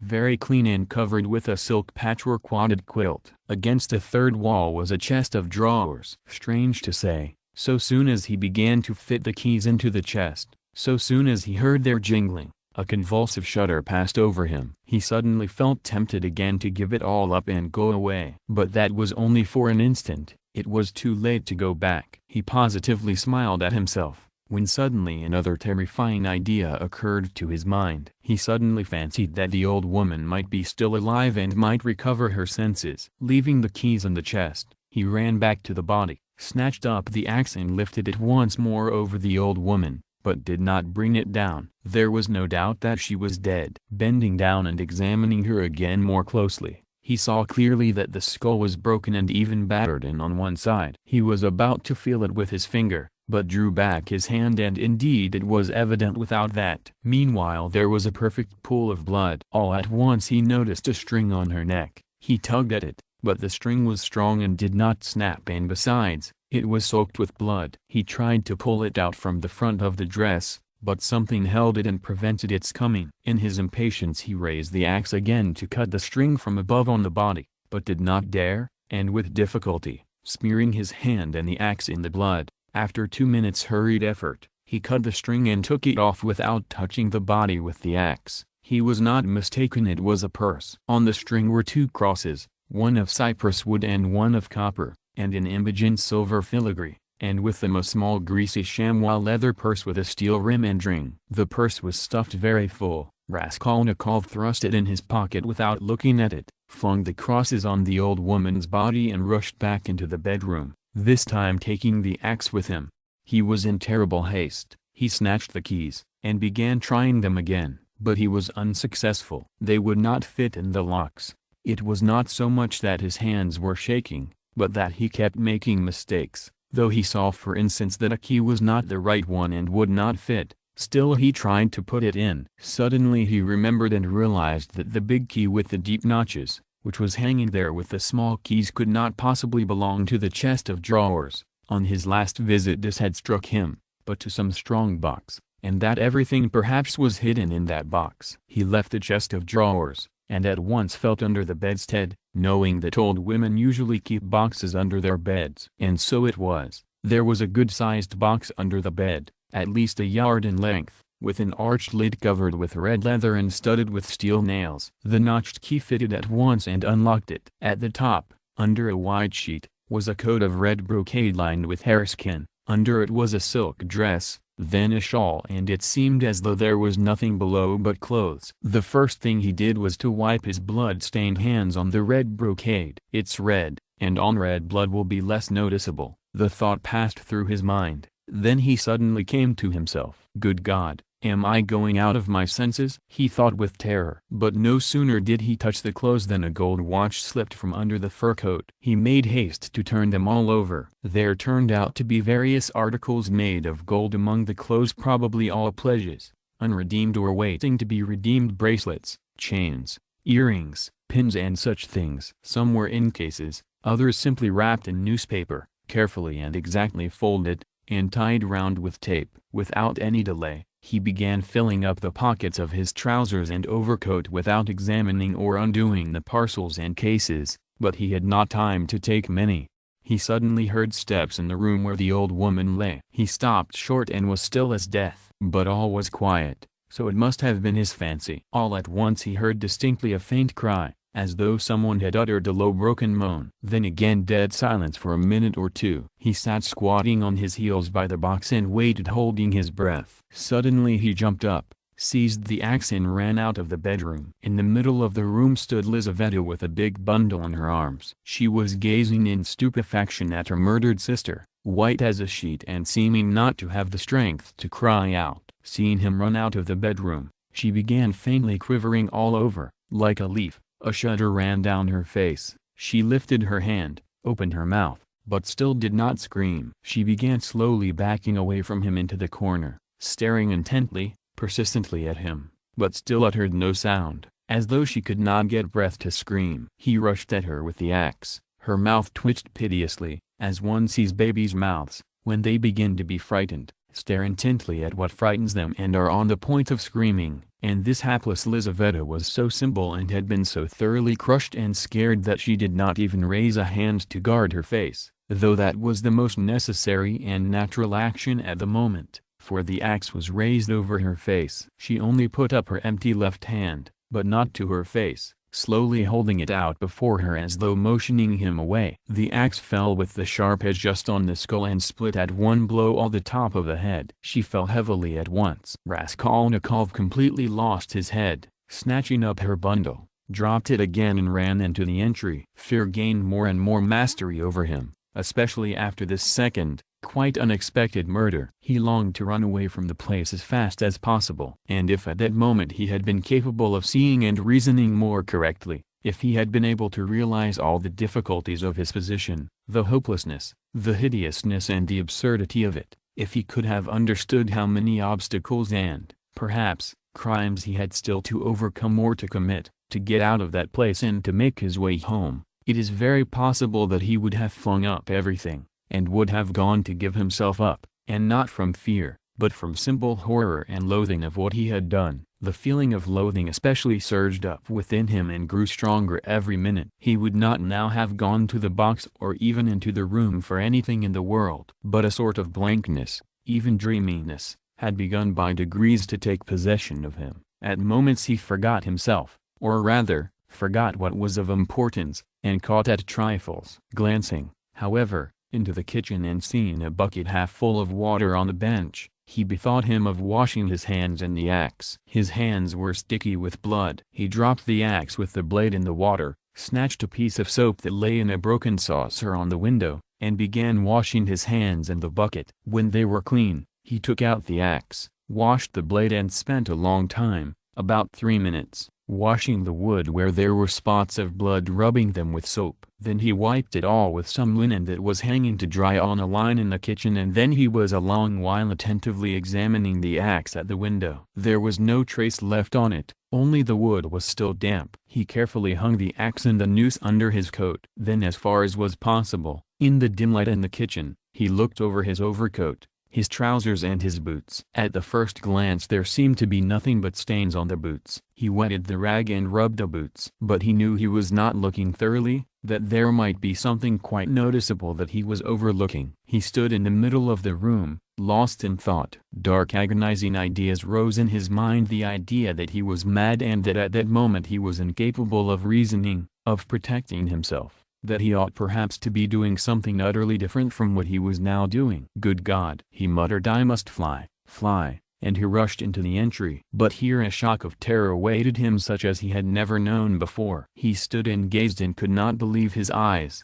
The door, the outer door from the stairs, at which he had not long before waited and rung, was standing unfastened and at least 6 inches open. No lock, no bolt. All that time, the old woman had not shut it after him, perhaps as a precaution. But, good God! Why, he had seen Lizaveta afterwards. And how could he have failed to reflect that she must have come in somehow? She could not have come through the wall. He dashed to the door and fastened the latch. But no, the wrong thing again. I must get away, get away. He unfastened the latch, opened the door and began listening on the staircase. He listened a long time. Somewhere far away, it might be in the gateway, 2 voices were loudly and shrilly shouting, quarreling and scolding. What are they about? He waited patiently. At last all was still, as though suddenly cut off. They had separated. He was meaning to go out, but suddenly, on the floor below, A door was noisily opened and someone began going downstairs humming a tune. How is it they all make such a noise? Flashed through his mind. Once more he closed the door and waited. At last all was still, not a soul stirring. He was just taking a step towards the stairs when he heard fresh footsteps. The steps sounded very far off, at the very bottom of the stairs, but he remembered quite clearly and distinctly that from the first sound he began for some reason to suspect that this was someone coming there, to the fourth floor, to the old woman. Why were the sounds somehow peculiar, significant? The steps were heavy, even and unhurried. Now he had passed the first floor, now he was mounting higher. It was growing more and more distinct. He could hear his heavy breathing. And now the third story had been reached. Coming here. And it seemed to him all at once that he was turned to stone, that it was like a dream in which one is being pursued, nearly caught and will be killed, and is rooted to the spot and cannot even move one's arms.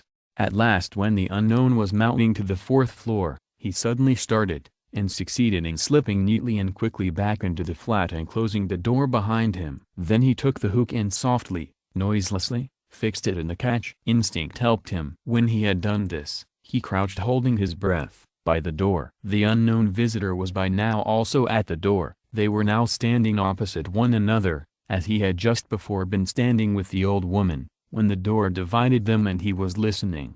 The visitor panted several times. He must be a big, fat man, thought Raskolnikov, squeezing the axe in his hand. It seemed like a dream indeed. The visitor took hold of the bell and rang it loudly. As soon as the tin bell tinkled, Raskolnikov seemed to be aware of something moving in the room. For some seconds he listened quite seriously. The unknown rang again, waited and suddenly tugged violently and impatiently at the handle of the door. Raskolnikov gazed in horror at the hook shaking in its fastening, and in blank terror expected every minute that the fastening would be pulled out. It certainly did seem possible, so violently was he shaking it. He was tempted to hold the fastening, but he might be aware of it.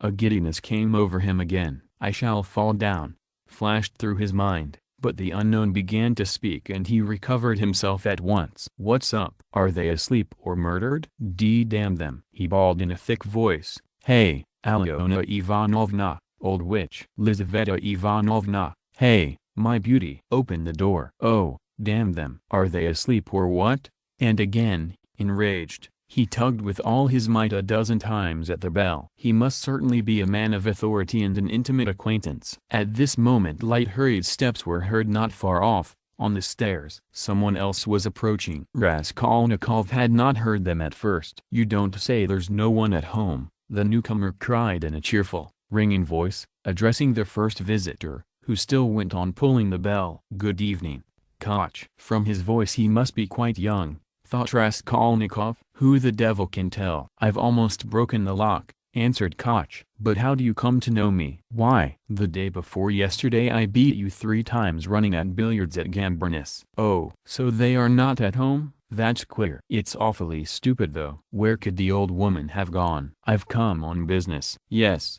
and I have business with her, too." "Well, what can we do?" "Go back, I suppose." "And I was hoping to get some money," cried the young man. "We must give it up, of course. But what did she fix this time for?" "The old witch fixed the time for me to come herself. It's out of my way." "And where the devil she can have got to, I can't make out." "She sits here from year's end to year's end, the old hag. Her legs are bad and yet here all of a sudden she is out for a walk." "Hadn't we better ask the porter?" "What? Where she's gone and when she'll be back?" "Damn it all, we might ask. But you know she never does go anywhere." And he once more tugged at the door handle. "Damn it all, there's nothing to be done. We must go." "Stay," cried the young man suddenly. "Do you see how the door shakes if you pull it? Well, that shows it's not locked, but fastened with the hook. Do you hear how the hook clanks? Well, why, don't you see?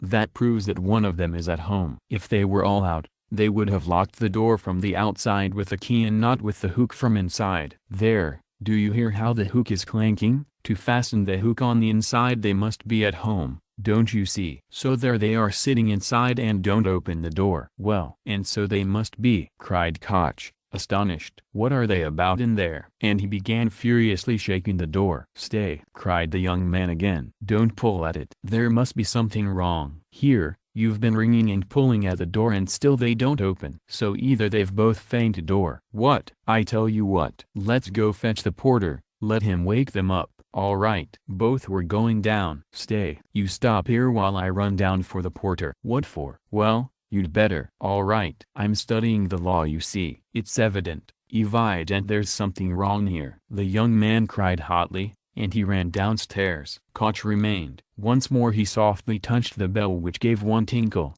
then gently, as though reflecting and looking about him, began touching the door handle, pulling it and letting it go to make sure once more that it was only fastened by the hook. Then puffing and panting he bent down and began looking at the keyhole, but the key was in the lock on the inside and so nothing could be seen. Raskolnikov stood keeping tight hold of the axe. He was in a sort of delirium. He was even making ready to fight when they should come in. While they were knocking and talking together, the idea several times occurred to him to end it all at once and shout to them through the door. Now and then he was tempted to swear at them, to jeer at them, while they could not open the door. Only make haste, was the thought that flashed through his mind. But what the devil is he about? Time was passing, 1 minute, and another. No one came. Koch began to be restless. What the devil? He cried suddenly, and in impatience deserting his sentry duty, he, too, went down, hurrying and thumping with his heavy boots on the stairs. The steps died away. Good heavens! What am I to do? Raskolnikov unfastened the hook, opened the door. There was no sound. Abruptly, without any thought at all, he went out, closing the door as thoroughly as he could, and went downstairs. He had gone down 3 flights when he suddenly heard a loud voice below. Where could he go? There was nowhere to hide. He was just going back to the flat. Hey there! Catch the brute! Somebody dashed out of a flat below, shouting, and rather fell than ran down the stairs, bawling at the top of his voice, Mitka, Mitka, Mitka, Mitka, Mitka. Blast him! The shout ended in a shriek. The last sounds came from the yard. All was still. But at the same instant several men talking loud and fast began noisily mounting the stairs. There were 3 or 4 of them. He distinguished the ringing voice of the young man. Filled with despair, he went straight to meet them, feeling come what must. If they stopped him all was lost. If they let him pass all was lost too. They would remember him. They were approaching. They were only a flight from him and suddenly deliverance. A few steps from him on the right, there was an empty flat with the door wide open, the flat on the 2nd floor where the painters had been at work, and which, as though for his benefit, they had just left. It was they, no doubt, who had just run down, shouting. The floor had only just been painted. In the middle of the room stood a pail and a broken pot with paint and brushes. In one instant he had whisked in at the open door and hidden behind the wall, and only in the nick of time. They had already reached the landing. Then they turned and went on up to the 4th floor, talking loudly. He waited, went out on tiptoe and ran down the stairs. No one was on the stairs, nor in the gateway. He passed quickly through the gateway and turned to the left in the street. He knew perfectly well that at that moment they were at the flat, that they were greatly astonished at finding it unlocked, as the door had just been fastened, that by now they were looking at the bodies, that before another minute had passed they would guess and completely realize that the murderer had just been there, and had succeeded in hiding somewhere, slipping by them and escaping. They would guess most likely that he had been in the empty flat, while they were going upstairs. And meanwhile he dared not quicken his pace much, though the next turning was still nearly 100 yards away. Should he slip through some gateway and wait somewhere in an unknown street? No. Hopeless. Should he fling away the axe? Should he take a cab? Hopeless. Hopeless. At last he reached the turning. He turned down it more dead than alive. Here he was halfway to safety, and he understood it. It was less risky because there was a great crowd of people, and he was lost in it like a grain of sand. But all he had suffered had so weakened him that he could scarcely move. Perspiration ran down him in drops. His neck was all wet. My word! He has been going it. Someone shouted at him when he came out on the canal bank. He was only dimly conscious of himself now, and the farther he went the worse it was. He remembered, however, that on coming out onto the canal bank, he was alarmed at finding few people there and so being more conspicuous, and he had thought of turning back. Though he was almost falling from fatigue, he went a long way round so as to get home from quite a different direction. He was not fully conscious when he passed through the gateway of his house. He was already on the staircase before he recollected the axe. And yet he had a very grave problem before him, to put it back and to escape observation as far as possible in doing so.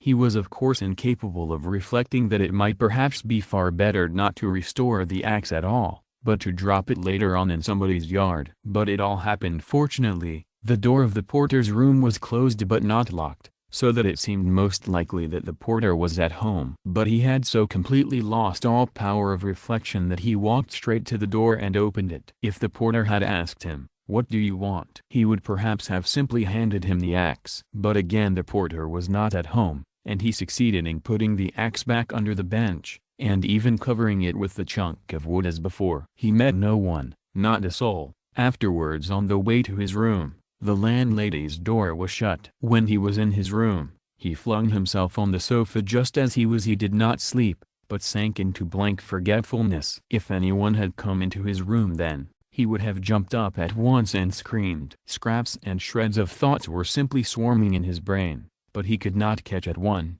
he could not rest on one. In spite of all his efforts,